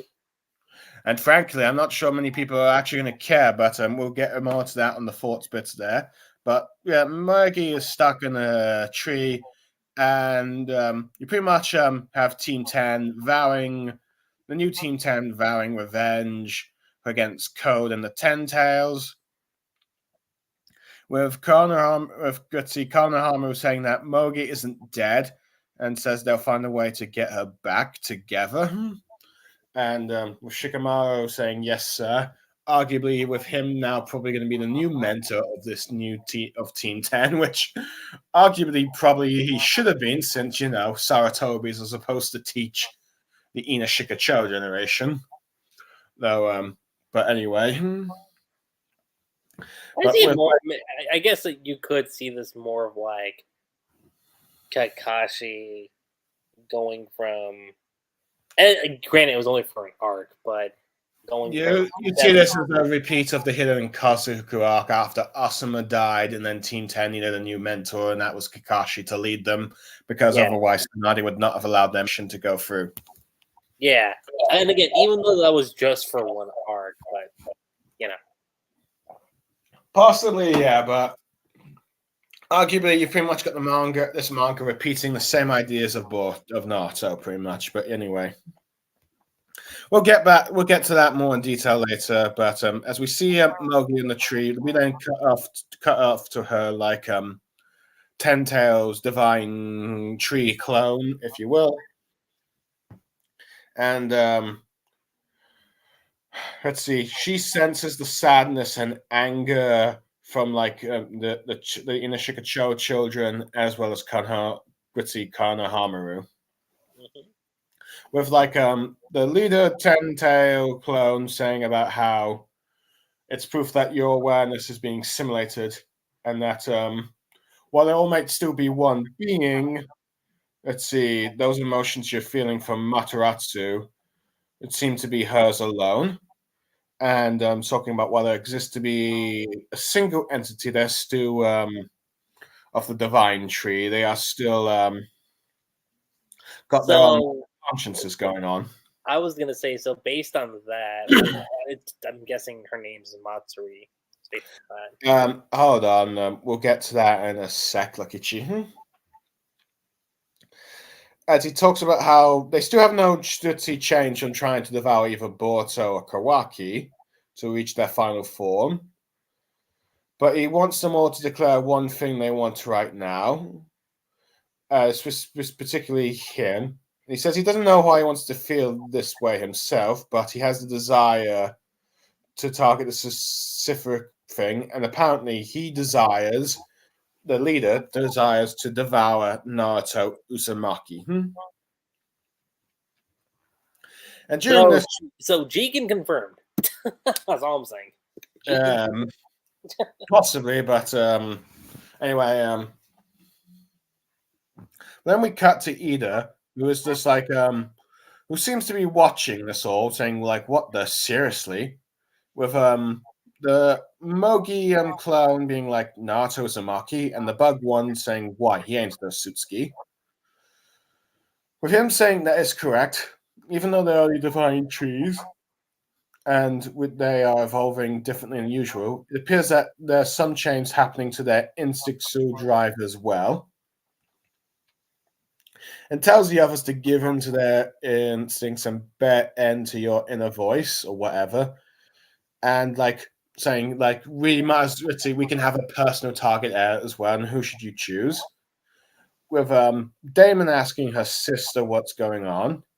With the Mogi one saying that the following my instincts here. Well, the first one that comes to her mind is she wants to devour Kanohamaru Saratobi. She wants to eat him. With him saying it's a good choice, and he calls her Matsuri, so she now has the name Matsuri, Lucky Cheese. So it's not Mogi, but Matsuri. Matsuri. That's what I said. Yeah. Oh, is that what you said? Yeah. Oh, okay. So, oh yeah, Matsuri is Mogi's. No wait. Mogi has a no. She doesn't have Matsuri as a name. No, I'm guessing. I'm guessing that's their name, like their name is zoners, if you will. What did you think they were all going to be called Matsuri? No, like her name's Matsuri because if you look at the panel below, Sasuke refers to the leader as Yeah. No, Lucky Sheep, but you went a bit too ahead of me, and I thought you were saying Mogi. No, it did. No, you're confusing me, Lucky Chi. Look, if you go back to earlier, he says, "But Matsuri, those emotions you're feeling seems to be yours alone." He's talking to her. So I was saying right there, that's where her name was dropped. Wait, hold on. Oh, yeah, yeah. Yeah, Sorry, I didn't realize that. My bad. Okay, I called wrong on my end there. you're good. Apologies. It's all good. My apologies there. Okay, what's this one here? Okay. Mogi half second name is Matsuri. Mogi half second name Matsuri is original. Okay, some guy called Splinter's just come in and to explain that. Okay, thank you for clarifying that. But yeah, well, anyway, you've got the let's see, let's see, leader saying that that's a good choice of devouring Konohamaru, as he senses that's her individuality. And then the leader gets a name called Jura by the hooded Sasuke.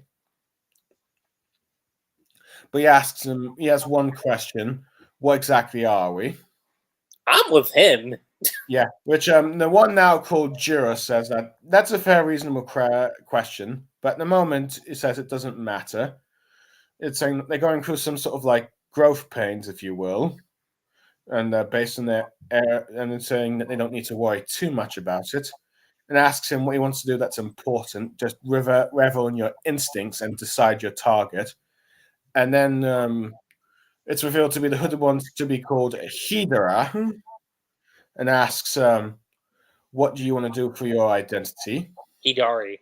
That's what his name Yeah, is. which honestly feels like okay, they're trying to base it off of Chidori. Let's see what Hidari means. Wait, wait. I think the meaning comes, let's see, later down the line. But Okay, so I'll just leave. So I looked yeah, at don't spoil it. Yeah, let's see, don't spoil it. But anyway, Mogi is still listening in, and it's like realizing that the people who've been devoured by chakra. Let's see, wonder if they created these guys, and then Bugs one looks over where Ida is, and then he tells her, asking her, "You're watching us, Ida," which shocks her. About, let's see, that someone's actually able to watch them. And the bug one has determined that his target is going to be her. And this shocks her enough that she ends up dropping her drink, where she is just drinking some with her brother while there's a bunch of onlookers blushing at her. Yes, the arm thing. Yeah, I was going to get to that in a bit, but thank you, Splinter, I guess. Well, I'll just put up that there. But yeah. But Damon's concerned about his sister, but she's kind of just grossed out. And then let's see, the Jura says like, okay, the Serenigan user, saying that's an interesting. And then let's see, Hidra says that his target is none other than Sadara Uchiha, with Jura saying that's a good choice, but yeah. So and then we cut to okay, the anime filler girl that this Hinata clone. What's her name again? Lucky Chi? You there? Oh, wait, hold on. Okay, Lucky Chi is, let's see, going to be absent for a while, people. So we'll be right back. So I'll be by myself for a while. Anyway, I'm trying to recall what this name of this girl is again. Oh yeah, Sumeri Kayaku. Oh yeah, Sumeri. Okay, thank you, Splinter, for reminding me. Sorry about that. This character's just kind of forgettable for me. Besides being a Nata clone, so I couldn't quite remember. But yeah, that, or I'm probably listening to Bale of Lies' nicknames on Heaven and Earth for these characters too much that I have literally forgot their original names. And let's see, First Evil, yeah, also pointing out the name Sumeri, thanks. So yeah, she's with Amado, and they're working on their computers. With him asking what's wrong. With her asking, like, since Boruto's returned after 3 years of fleeing the Pit Village, he's like, with Amado saying that seems to be the case. And talking about how he protected Boruto, Kona, from Code's attack. But she says that Kona's still gurning for him. With Amado saying, well, since he's been accused of killing the village leader, hold on. With Splinter saying, yeah, she's forgettable. Yeah, we're in agreement there. So, yeah. We're saying that since, continuing, like, since he did kill Nato, that it can't be helped that he's being targeted. With, let's see, Sumeri thinking about, let's see, what let's see, Amado said about what he did to Kawaki's arm earlier and the implants, saying that it should be enough to revive his daughter. With her then pointing out that since you're now fully, you're not awfully nonchalant about this, but wouldn't it be like problematic if Boruto is killed since you wanted him back, since you need him back for your daughter to be revived and all that stuff, which he ends up saying that he talks about how he sprung Boruto out of Kara's clutches with Kashi and Koji's help to take down the Shitsuki Otsutsuki down. So, and due to the sort of reconstruction he did to that karma is the only way.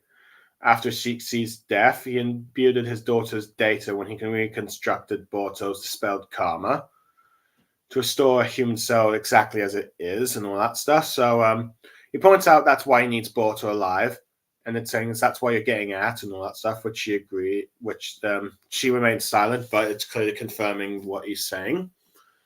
And he says, in regards to Kawaki, who also has a karma, pointing out that his body is also a scientific ninja tool, but yet he seems to know, no one seems to know how he was modified him the way it was, despite being the Hokage's son. But Amado realizes that the truth is kind of clear, that he's the one that made those modifications. Which this surprises Sumiri, saying that, how do you know such a thing? And he thinks that no one else could do it. And there are signs that his handwork is all over Kawaki. And he's saying it's a part of a scientist's habit to know, like an artist, to know that it's their work of art or their work that's been left on the mark on this piece that they've created. And he goes on about that's the case with this karma seal, and you can tell that he's the one that Ritzy modified it. And saying that for some reason the special data he needs is on Kawaki's arm. And he says that even though this completely contradicts his memory, let's see. So he comes to conclusion at the very least that at some point some of his memory has been altered. And this sort of gets all Sumiri sort of Ritzy nervous a bit, because it means that he probably knows what's going on. Because like that's the only explanation. And those memories are a bit more ambiguous at the moment. But it points out, as a scientist, there's no more stronger proof of there being physical evidence. So, okay. Now, he has no idea who did the tampering on this part, but he can say at least this much, that saying that for some reason, Boruto does not possess the karma altering, and says it's actually Kawaki. But as we see this, we see that he is currently being monitored, and Sai is currently listening in on this conversation. So that means he's heard everything. And then he's talking to Shikamaru, asking him what he thinks about what Amado said. And this seems to get Shikamaru questioning. And then we cut to... let's see, Sarada and Sumiri. And let's see, so we're informing Sarada that despite the fact that Amado's been affected by the omnipotence like everyone else, Amado is aware that his memories has been rewritten based on like physical evidence. But she wonders how that can be, as we see a broken photo of a young Boruto, Himura, Hinata, and Naruto, that everyone still insists that Kawaki is Naruto's actual son. Even if that's the case with someone showing that a photo of Boruto within the family. With, let's see, Sumiri saying that, but that's because they believe their memory over physical evidence. And people aren't seem to be capable of doubting their own vivid memory. But she says, like, well, at least normally. as that I think she's thinking of what Sasuke did after Sarada told him. But Sarada going like, but yeah, still my dad. But Boruto then shows up saying that his master Sasuke believed him, and the two girls turn around, saying that while he still had doubting his memories, he risked his life to save him. And then we get Sarada turn around with Boruto saying that he did it for you, Sarada.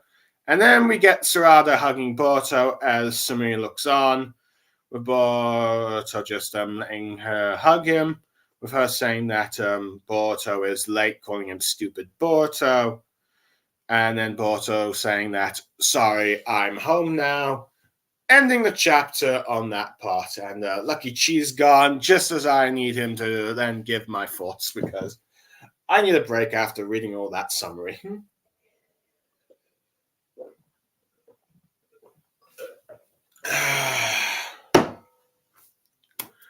Oh boy, my overall thoughts. Well, if any of you want to give your thoughts in the comments section, be free to do so while I am just rambling on about mine. Honestly, I do not like this chapter. I think it's definitely the weakest of the three. Because because pretty much you have the training of Boruto and Sasuke, and pretty much this confirms to me that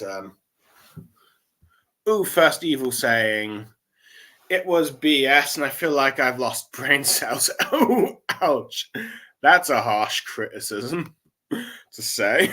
Well, I'm not sure. Pardon me. I'm not sure if I feel that way. But at the very least, I do not think that it's a good chapter. And frankly, the way Sasuke was just talking about how Boruto learned everything in a year, it definitely feels like Boruto being a bit of a Gary Stew, and I'm not really all that impressed. So we have that bit, and okay, we actually got the flashback of how on earth Sasuke was defeated by the Divine Tree, and frankly, it just makes it worse. Because, okay, we see he's the one that scarred Code, but we learn that Code and those Grind Claws defeated Sasuke off screen, but... Oh, Lucky Chi, are you back? Yes. Okay, Lucky Chi, can you give some of your thoughts while I'm just quickly needing to take a little break, if you will?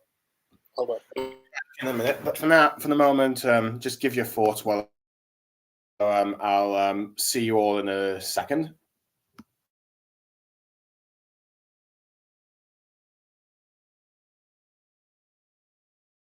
Your thoughts, Lucky Chi. Wait, are you Lucky Chi there? Damn it. Oh, he's got... Okay, he's muting himself. Lucky, are you back or not? God damn it. Well, back to my thoughts, so I can't leave just yet. But where was I? Oh, yes. So pretty much saw Sasuke being defeated by Code pretty much off screen, doing the master. I'll hold him off. You get out of that thing, master. All right, Lucky Chi, you're back. Sorry, Blue. Forgot my oranges downstairs. Okay, well, I'm just going to quickly need to take a break something, so I just need you to give some of your thoughts a little bit. Or do you want me to start? The Sasuke training Boruto. Okay. So, Sasuke training Boruto. I wish it was more expanded on. Like, I liked what we got. It's not bad necessarily. I just think what they covered, it's very... How do I put it? It's like a quick vignette. of like what happens, basically. Like I'm kind of thinking if this was more focused on 2 or 3 chapters just on this, not even just 3 chapters, maybe like technically since it's monthly, I would say give it the whole focus. Like if the entire chapter just focused in on what this like how we got those points. We see like the first third of the chapter focus on like Boruto training with Sasuke. Yeah. And then the second third of the chapter was like the whole confrontation with Code. And then you get to the end result of the chapter, which is Boruto making that vow to Sasuke. Then I think it could have worked a lot more. I mean, again, the idea of it, the concept of it is actually not that bad. But I think it's one of those cases where it went by too fast. So, you saying that you like the idea of like you still get this. Like, here's my thing. I would have liked the idea of like expanding more on it. So you think if this was like the whole Sasuke training Boruto and then being captured, then like the fight with Code was like in itself an entire chapter rather than a quick flashback, you would have liked this. Mm-hmm. Okay. I would say arguably that could have worked, but the way it was done, it kind of feels like Boruto sort of became a sort of Gary Stew in a sense with the way Sasuke's talking. And the way Sasuke was kind of taken off screen, but it's like, Master, no scene kind of thing, just felt, well, let's see, anticlimactic, if you will. It's just like, especially when you cut back to when Boruto comes back to when he picks up the sword. There's only like a few grime clouds. It's just like, that's it. Sasuke gets turned into a tree and he's only taken out a few of those guys. Mm-hmm. Now, arguably, he says, okay, we're not strong enough to take them on out just yet. But at the same time, it's like, you take out, let's see, one of the second most important character in this franchise off screen, and you don't even see a pile of bad guys. Yeah, that's why I was saying that like it probably would have worked better if it was more like fleshed out, you know? If anything, it kind of makes him look pathetic. Mm-hmm. Especially the fact that he lost against Code, for the most part, has been regarded as a bit of a joke in this franchise. So, yeah. Okay, but anyway. How many are there? 1, 2, 3. Yeah, what am I counting? 5? Yeah, it's like there should be a pile there. Actually, no. 1, 2, 3, 4, 6. There's 6 of them. Okay, but anyway, let's see. I'm just going to read some of the comments. Splinter says, "I like the chapter. It wasn't crazy in terms of action, but there's a lot of build-up that has to be explained with all the omnipotence and what villain motivations are besides devouring Utskis." I can understand that. Yeah, but I still don't think it was all done. All that build-up was done well, to be honest. And talks about how, then goes on about how Kara was never interesting to him, which, to be fair, they were just an Akatsuki ripoff. And then First Evil says, well, Sasuke was always a little wooden with his emotions, and well, he's now part of a tree. Well, from what Blue you said, Blue. Okay. And then Splinter goes like, okay, but that doesn't mean they won't go back to this flashback and expand it in later chapters. I do agree. To be honest, I do agree with Splinter on that. They might emphasize more on this. To be honest, I feel like we've got all that we can get from this flashback and this training. It feels like it was done so quickly that I don't think he has more to say. Unless like Boruto has another hidden technique, but at the moment, I'm not convinced. That one that Sasuke taught him, but I'm not convinced that we are going to see more Sasuke.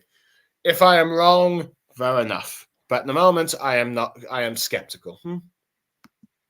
Yeah. But that will be the case. But yeah. So yeah, yeah, not a fan of just how Sasuke seems to be taken out off screen against a villain that so far has been a bit of a joke, and the scale in which the enemies he took down looks tiny compared to what we've seen. I mean, in the fourth arc of part 2, you had Sasuke take down at least 1,000 shinobi and didn't even kill them because he was because of his vow of only Itachi is the one who deserves his blade of death. Mm-hmm. Let's see, when you see him do that back in the past compared to this, it looks kind of pathetic. Anyway, we do get confirmation that Mogi is the one that got stuck to a tree, which arguably gives Team 10 something to do with the plot line, even if it's just a rehash of Asuma, Suratobi, and Team 10 bit, though granted, Asuma was actually permanently dead, and this is done off screen from what I can tell. Yeah. And that's a brief panel of the whole chapter thing. So this chapter's doing a lot of off-screen stuff. I mean, I suppose props that this new Team 10 has actually got something to do, which is the first thing I think in all a while in this manga. Which, okay, fine. And I guess you finally got something for Konohamaru to do and trying to save Mogi, which is like, arguably, he seemed to be built up. He was arguably supposed to be the sensei and mentor, one of the main characters, but got dropped for Sasuke. So, yeah, in some ways, he got even more dropped than Kakashi did in the original Naruto manga in certain parts of the story. See, I wouldn't even think Kakashi got dropped because Kakashi did good. Yeah, Kakashi he did get some love, like by the time we got to the fourth Greninja War, so I can't really say that about Kakashi. Yeah, but you didn't. We do recall that Kishimoto Oto, I think, said that Kakashi was getting too popular in Naruto, so he sort of underplayed his role a bit. I know. Which, when you think about it, it's kind of stupid, but yeah. Anyway, we finally got some names for these beings, and let's see, at least 3 of them. Matsuri, which yeah, you got Matsuri, who's Noregi. Which it seems to be derived from Mogi's surname of Kazumiri Matsuru. Which, okay, so that's fine since she's supposed to be a clone. And then we got for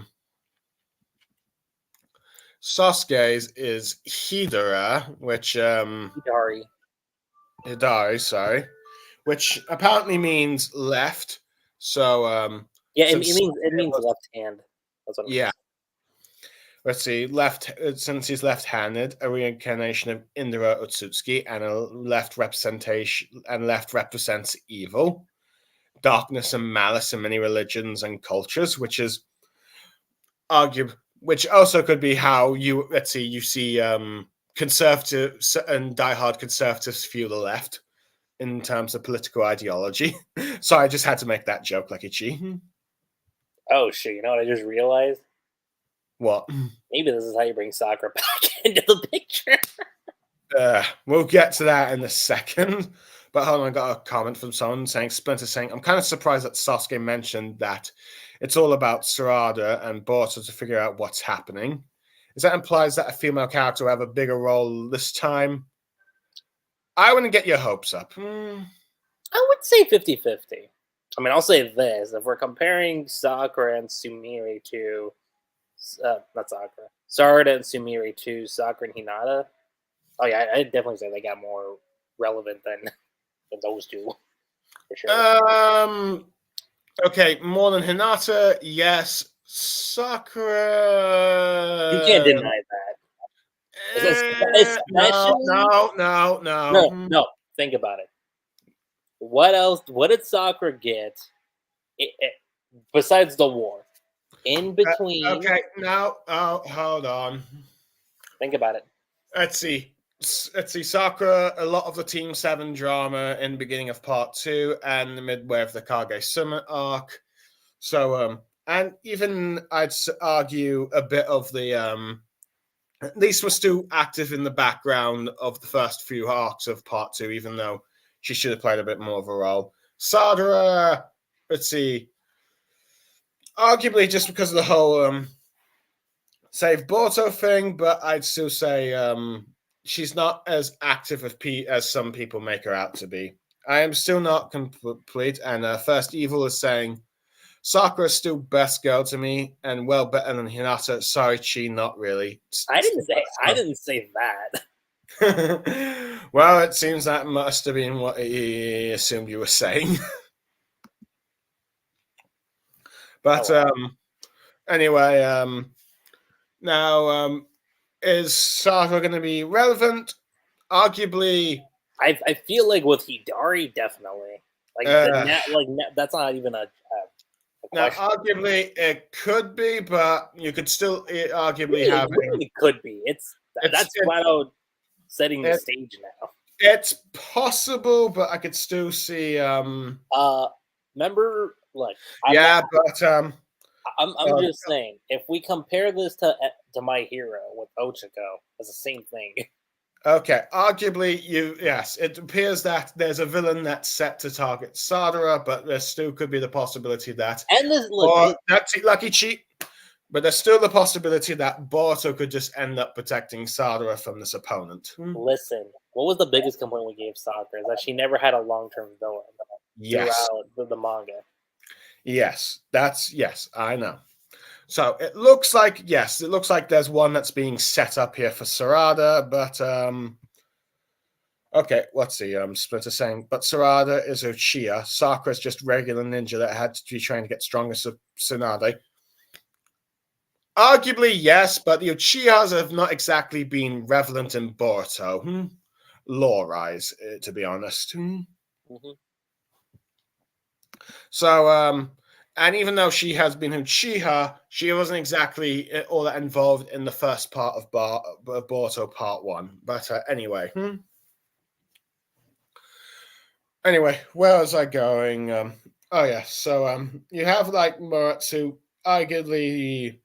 It's okay. I will say there is some interesting conversation about how these beings are all technically sort of like a hybrid of the same being, but they do have a little sense of individuality of wanting to target. And Matsu desires to target Konohamaru, so I don't know if this is a hint that she loves Konohamaru, which I do know there are some shippers for the Konohamaru Mogi ship. Some of them might be Narasaku, some of them might not be, but there are those that do sort of ship them. So this might be confirmation that this is the person that Mogi cares about the most. Now, granted, arguably, like you said, this could be like an opponent for Team 10, but who knows, it might be Team 10 and Konohamaru, though granted, I am not entirely sure. I wouldn't really get their hopes up that they would actually be able to beat this opponent. But who knows? I could be wrong. We have to wait and see. And let's see. Okay, Hidara is clearly, like we were just talking about, is targeting Saradas, which arguably might give plot irrelevance to Sarada, but that's only if she actually fights it. But there's still the possibility that Sarada ends up being protected by Boruto. This, as I think Sasuke ends up saying to look out for Boruto. I mean, Boruto saying to look out for Sarada, which hypothetically could be the thing. Now, so at the moment, it's 50-50. Now, arguably, the clone of Sasuke could also be a way to bring in Sakura into this if it's targeting their daughter. Which, okay, you're actually having Sakura fighting Sasuke in some form at last. Which, okay, but granted, I'm also a bit wary of this because this might be a way to just get to have Sakura killed in the fight, which I will be annoyed if that happens. Lucky Cheetah. I'm here. You're just I'm listening. just listening to what you're saying. Fair enough, and then you're going to respond. Okay, that's fair. Now, granted, the one called Jura, at the very least, let's see, is implied to is like has a desire to devour Naruto, which does lead to possibly your theory of him being Jigen, yeah. possibly Jigen, though granted, Jigen was just the corpse puppet of a Shitsuki, so it might just be more of a Shitsuki's will within this Ten Tails clone. Though granted, still doesn't explain, but it still leads to confusion because Jigen was never bit by the Ten Tails like this. Though granted, let's see, so who is Chakra Donor is at the moment still a mystery. Yeah. It's still a mystery. Now, arguably, if he's targeting Naruto, that could arguably mean that Boruto's going to fight this one. Though, granted, there's still a case that he might end up fighting the Sasuke one because Sasuke is his mentor as well. But it's also possible that this Jura one, if he is Jigen, could also end up being Kawaki's opponent. I was just about to say that. So, he could be Kawaki's opponent. Yeah. Hold on. Let's see. Splinter says, I think Jura will fight with Kawaki since he's targeting Naruto. So, yeah, exactly. That's what I was thinking too. Let's see. So, yeah. So there is that. So, it's likely he will fight that, and we know that the bug one who's able to sense that Ida's listening. So that's an impressive feat for that. So, and he's decided that he's going to target Ida, but that probably means that instead it means that we're probably going to get Daemon fighting the bug clone, if you will. Mm-hmm. At least that's my guess, unless somehow Code gets involved in that one, which would arguably the who bug is targeting and like who could possibly fight him. From what my predictions are, I am the least bit interested in that type of fight. Yeah. Because, well, I don't really care for like Ida and Damon. I think they're ridiculous for the story, and Code is a bit of a joke. But who knows? But it could be someone else. But at the moment, those are the likely suspects I can see. Now, arguably, now Ida actually has someone that's actually threatening her life. So, for once, this is someone that cannot be controlled by her ability to sway everyone, like you see in the chapter itself. So, yeah, we've pretty much, most of them got their names revealed and who they're targeting, which, okay, well, at the very least, we know who, hypothetically, who is fighting possibly who. Let's see, the Matsu one is likely to fight Konohamaru and probably Team 10. Either or both, or maybe separate at the very least. Hidara could potentially target Sarada, but could also be maybe ends up fighting Boruto if he's trying to protect Sarada. Mm-hmm. Maybe Sakura gets involved, but okay, so Splinter's going up here. Since let's see, since it is her daughter being target. Let's see, so who knows? Sakura, if Sakura does get involved, okay, I'll give props to Ikimoto unless he kills her off. But we'll have to wait and see in that bit. Let's see, Jura is likely to fight probably Kawaki, but maybe Boruto, since he's targeting Naruto. Or if Naruto somehow returns, he does end up fighting Naruto and then ends up killing Naruto, but that would also be controversial. I just had that thought. And then, of course, there's like Ida and Dameron fighting that Bug one. So a backstory for Bug. I don't know, maybe, but Bug is just like a sort of their character. But yes, they are forgettable like summary. So yeah, we have potential matchup with these 4 clones. Are there going to be more of them created by these grime things? Who knows? or they could all be dead at this point. I'm not sure, but at the very least, we've got at least 4 new antagonists. Yeah. Some of them more interesting than others, at least in theory.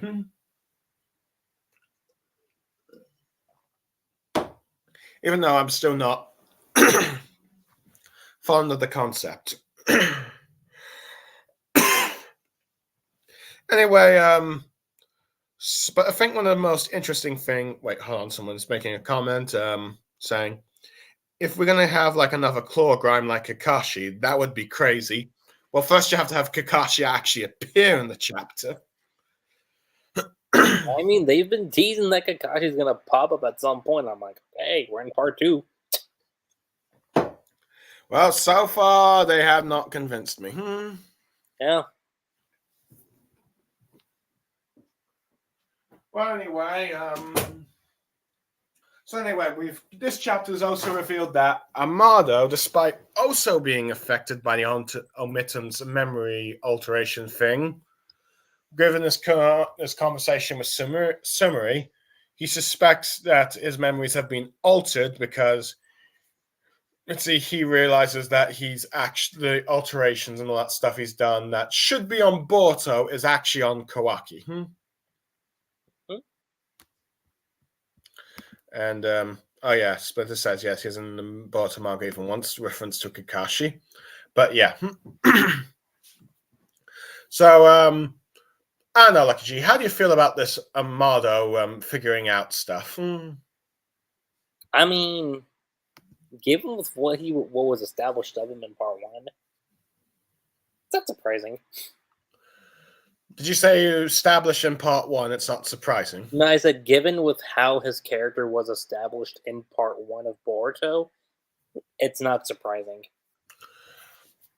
Arguably, I suppose so, though. Granted, this is the first time that someone, has questioned the physical evidence, because despite the fact that there's a lot of physical evidence to show that Boruto is actually Naruto's son with like all those pictures, people still insist that it's Kawaki's son, and frankly, it makes the whole sort of I don't know, it seems a bit weird because it's like you've made to such a great length that no matter what physical evidence you present, someone does not question it, but let's say that it makes people won't doubt their memories, even with the physical proof, but you have someone here that actually does. Well, besides Sasuke, though granted, it's because he believed in his daughter.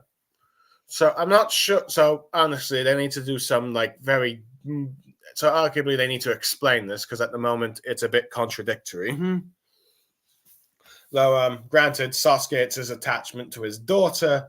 Let's see, Amado, it's just due to his own analytical thing. Now, granted, it's interestingly now that due to this sort of like, since he's being monitored, you pretty much have Sai listening in and also Shikamaru. So, now going to start to wonder are they actually going to doubt their own memories of like Kawaki and Boruto, or they're going to still double down on it.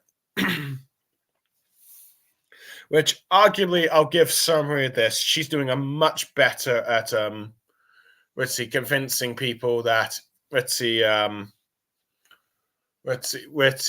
convincing people that Boruto and Kawaki swap places more than Sarada has.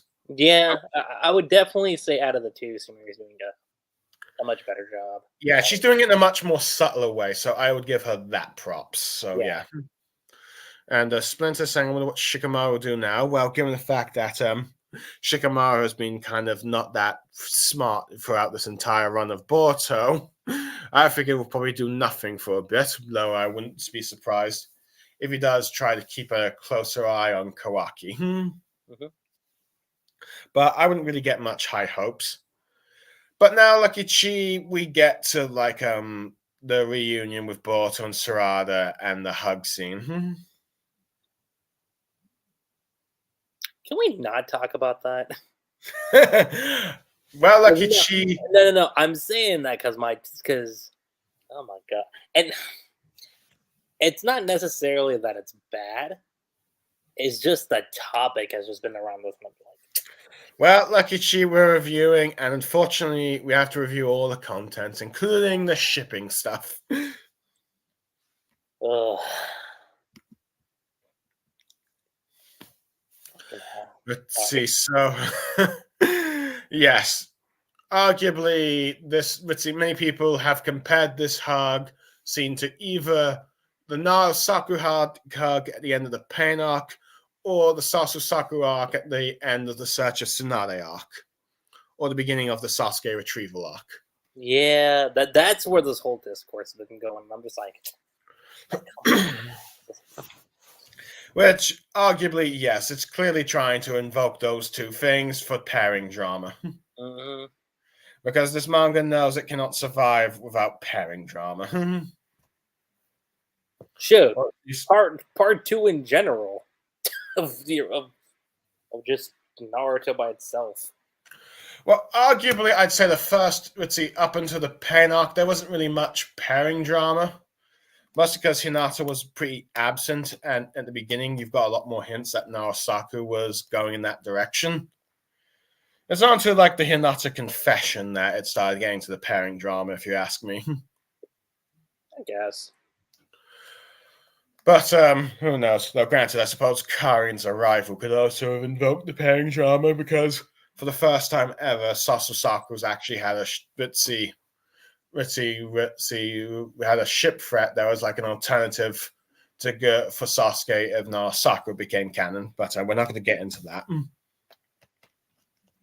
But yeah, arguably, this is invoking now. Arguably, let's see, at the moment, you could say this hug thing could more hint towards Boro-Sara, but you've also got Sumari there, so you don't know how she's going to react to this hug and whether or not she's going to make any moves to Boruto, but yeah, arguably, it's ship bait.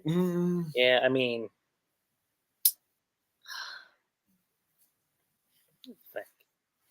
she is the first one to notice that he came back. Just that. Sarado or Sumari? Sumari.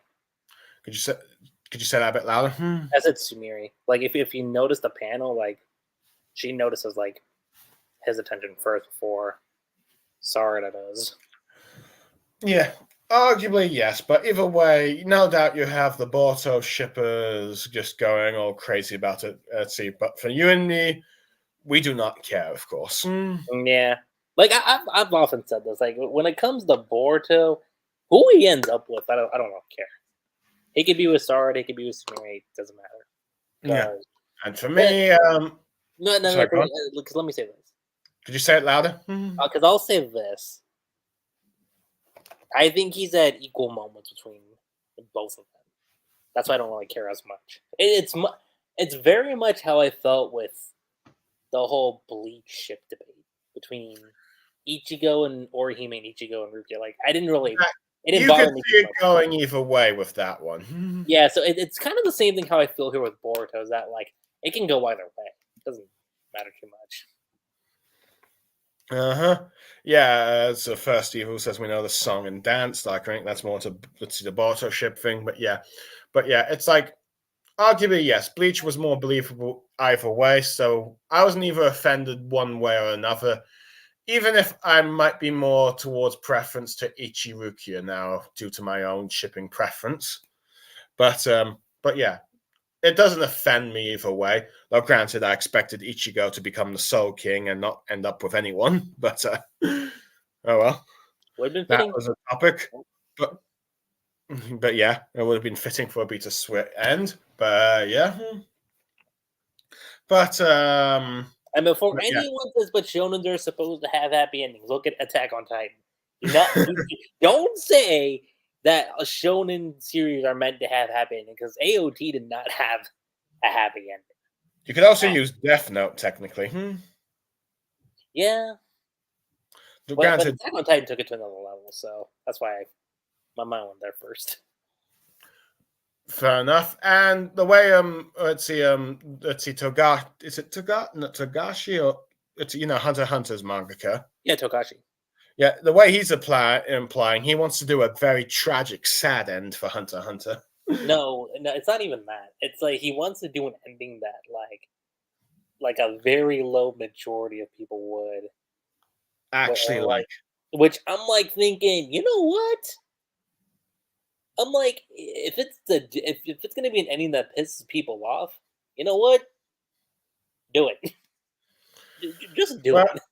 let's see if that his people won't love. Who knows? But yeah, he seems to imply that 80% will hate it. So that might imply that some sort of tragic end for Gon and the others. But who knows? I'm just saying, if it's like Attack on Titan, that's, Though for you, if it's like Attack on Titan but followed through. mm-hmm. But yeah, but who knows? But yeah. Now, yeah. So pretty much, Boruto does have enough relationships, though, enough development. So you think they have enough development with both characters to be believable ships? Mm-hmm. I suppose so. Though, granted, I don't care either way because it's either a repeat of Narahina or or a repeat of Naosaku or I mixed with mean, Naosasu considering with that Sumeri's there in the background in a very similar position that Hinata was in, I mean, there's that argument too. So yeah. And Sarada is like a repeat of like a second Narasaku mixed with a bit of Narasasu. It's like if you wanted me to get invested in a Narasaku ship, you should have done the original, not this next generations, which I am not really on board for. So frankly, I don't really care who Boruto ends up with, and I wouldn't care if Boruto and Sarah get together. yeah. Well, I mean, I'm a there's lot more hostile towards these characters than I ever was with the ones in Naruto. so what now? I'm a lot more hostile towards these characters of Boruto than the ones in Naruto. Yeah, I mean, the only thing going for Borusara, I will say, is that you've already kind of had that somewhat hinted at since chapter 700. An argument can be made there, sure, but Maybe. even then they were kids, so Yeah. To be honest, I'm not really a fan of like I guess Naruto and Sasuke's kids just getting together just because then it's like everyone becomes a family. It's like, yeah, don't care for that. well, I'll tell you this: according to Kishi, he did say Sumeri would be more fitting, so take that for what you will. Well, to be honest, I don't really think Kishimoto was actually writing this manga. Oh no. So whether or not he does it or not remains to be seen. Hmm. No, but okay, look. Okay, if we're talking about just the hug outside of the whole, oh my god, it's a shipping hug moment. I'm like, okay, that context aside, I mean, it's a neat moment. I'm not gonna take that away from them.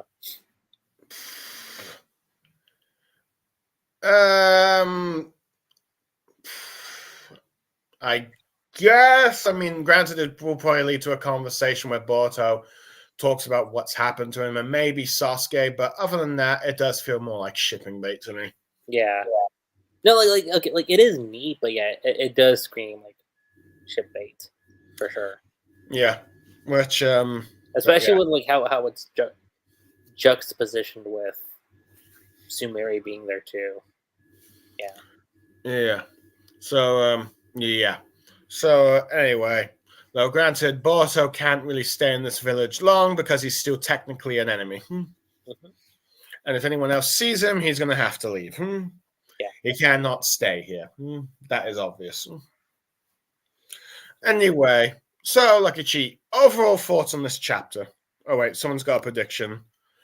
Let's see what will happen next. Will Kuraki sense and start fighting Boruto since he's now claiming he's home? Possibly Mitsuki joins up with a fight or fighting alone without Kawaki. Hmm. Maybe.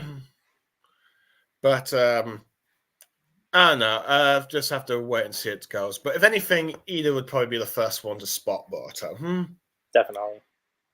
But anyway, like a cheat. Your overall thoughts on this chapter? I don't hate it. Let me say that right now. I don't hate the chapter, but I don't love it either. Well, for me, I'm giving it a 4 out of 10. And that's while there is some potential build-up with like possible with these new these 10-tailed clone divine tree beings targeting certain individuals that could lead to potential matchups at the very least, which also got some characters that could potentially get spotlight that have been ignored for a long time, like Konohamaru, Team 10, possibly Sarada, but it could possibly still be taken over by Boruto, arguably, and stuff like that. But at the same time, all of Sasuke and Boruto, Sasuke's fate was the training and then holding off Ida. And hold on a second, I just need to quickly put my charger in because I'm down to like low power. Sorry, I underestimated how much charge this thing had. Right, oh yeah, but but pretty much all the stuff with Sasuke and Boruto that was too rushed, and it made Sasuke look kind of pathetic. And at the moment, it's like that should have been a full-on chapter, or at least 2 chapters, arguably. Yeah. One with the training and what Boruto and him have been doing up with at the time, and then one with them fighting off Code before that. But instead, it all happened too soon, and it makes Sasuke look kind of weak, especially when Code has been portrayed as quite a bit of a joke throughout the thing, and that. And arguably, yes, there's some interesting things with Amado starting to remember his memories and all that, but he thinks his memories have been altered because of his own scientific work. So you've got that bit, but the stuff with Sasuke and the flashback, and then of course the ship teasing thing just puts it down for me. Yeah. So it's like 4 out of 10. Arguably, there's still some good stuff in this chapter, but it's not enough to save it from all the bad stuff for me. Here's the shocking thing. I would have given it great. That's a shocking thing. But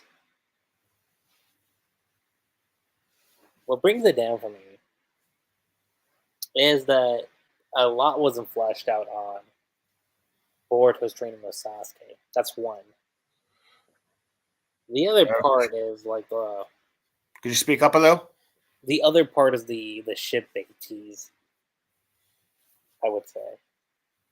Just because of how I know where it went originally in the first series, and at this point I'm kind of just like, okay, like it seems more forced in as opposed to it feeling more natural originally for Naruto before being forced towards the end. In a way, yeah. So I'll give it good plus. So you're giving it a 7.5 out of 10? Yeah. Okay, well, we seem to be a bit on opposite ends on this bit. I'm more in the negative, you're in the more positive at the very least. Mm-hmm. Now, arguably, you could argue I'm a bit more biased against Boruto than Lucky Chi, but at the same time, you could argue that Lucky Chi is giving it a bit more of a chance than most people. Yeah. But arguably, if we had to run down the scores of each chapter, arguably, let's see, depending on who you score with what, we're more on agreement on like the chapter 3, and then the other 2 we're more different on, which arguably with our scores, if you were to sort of like narrow down the average score of that would be more like they're all in sort of the midpoint scores due to you being more positive and me more negative. But arguably, these chapters, I would argue, have not really been at all that impressive as some people have said. And not to mention, they have been extremely controversial with how they have handled Sasuke. Yeah. I mean, you've got some Boruto fans saying that this is peak storytelling, but at the same time, they've managed to alienate arguably the fan base of arguably the second most important character of this franchise. Yeah, no, I wouldn't call it peak. Yeah, no. And if anything, it might just actually alienate more fans with just how Sasuke's been written. Mm-hmm. Because whether we like it or not, Sasuke is the second most important character. So yeah, and arguably this won't draw. I don't think this will draw in old school fans that have dropped this series. Yeah. So yeah, overall that's what we had. But anyway, Lucky Chi, thank you for joining me, and I suppose thank you, First Evil, for giving your comments in the sections, and as well as you, Splinter, who I think is who I do not recognize in the chats before. I'm not sure if you've commented before, but who knows? You seem to be a bit more on the positive end towards like Lucky Chi than me. I'm not sure if you're still watching this or not, but I hope you at least very much enjoyed what we've had to say, and I hope that's the case for everyone that listened in. There seem to be quite a few people that listen in whenever I talk about Naruto or Boruto, from the looks of things. So yeah, more than my other streams, but yeah. But for now, let's see. I am probably arguably done with talking about Boruto for probably a while, unless something actually interesting happens, which is for me. With me, would be Sakura's appearance. So far, I'd say it's been like what 2, 3 chapters. So I'd probably give you until like chapter 7, chapter 8. So I'd discuss. So you think, let's see, I'll have to wait a few chapters before I actually get interested to talk again? As far as I've noticed, that seems to be the trend. Arguably, possibly, but I don't know. It really depends. If Sakura does appear in those chapters, okay, I will probably talk about it. But for now, arguably the next time I want to see, you probably see me talking about anything Naruto related will arguably be either the Land of Steam manga adaptation, which I'm hoping that you will join me for, Lucky Chi. Oh, I never said no about that one. Oh yeah, have you read it, or do you need to reread it? I've read it. Okay, so arguably that could be the next one, or this other stream I'm planning, which I'm not going to spoil here, but it's more discussion on like Naruto that could be war arc related. Mm-hmm.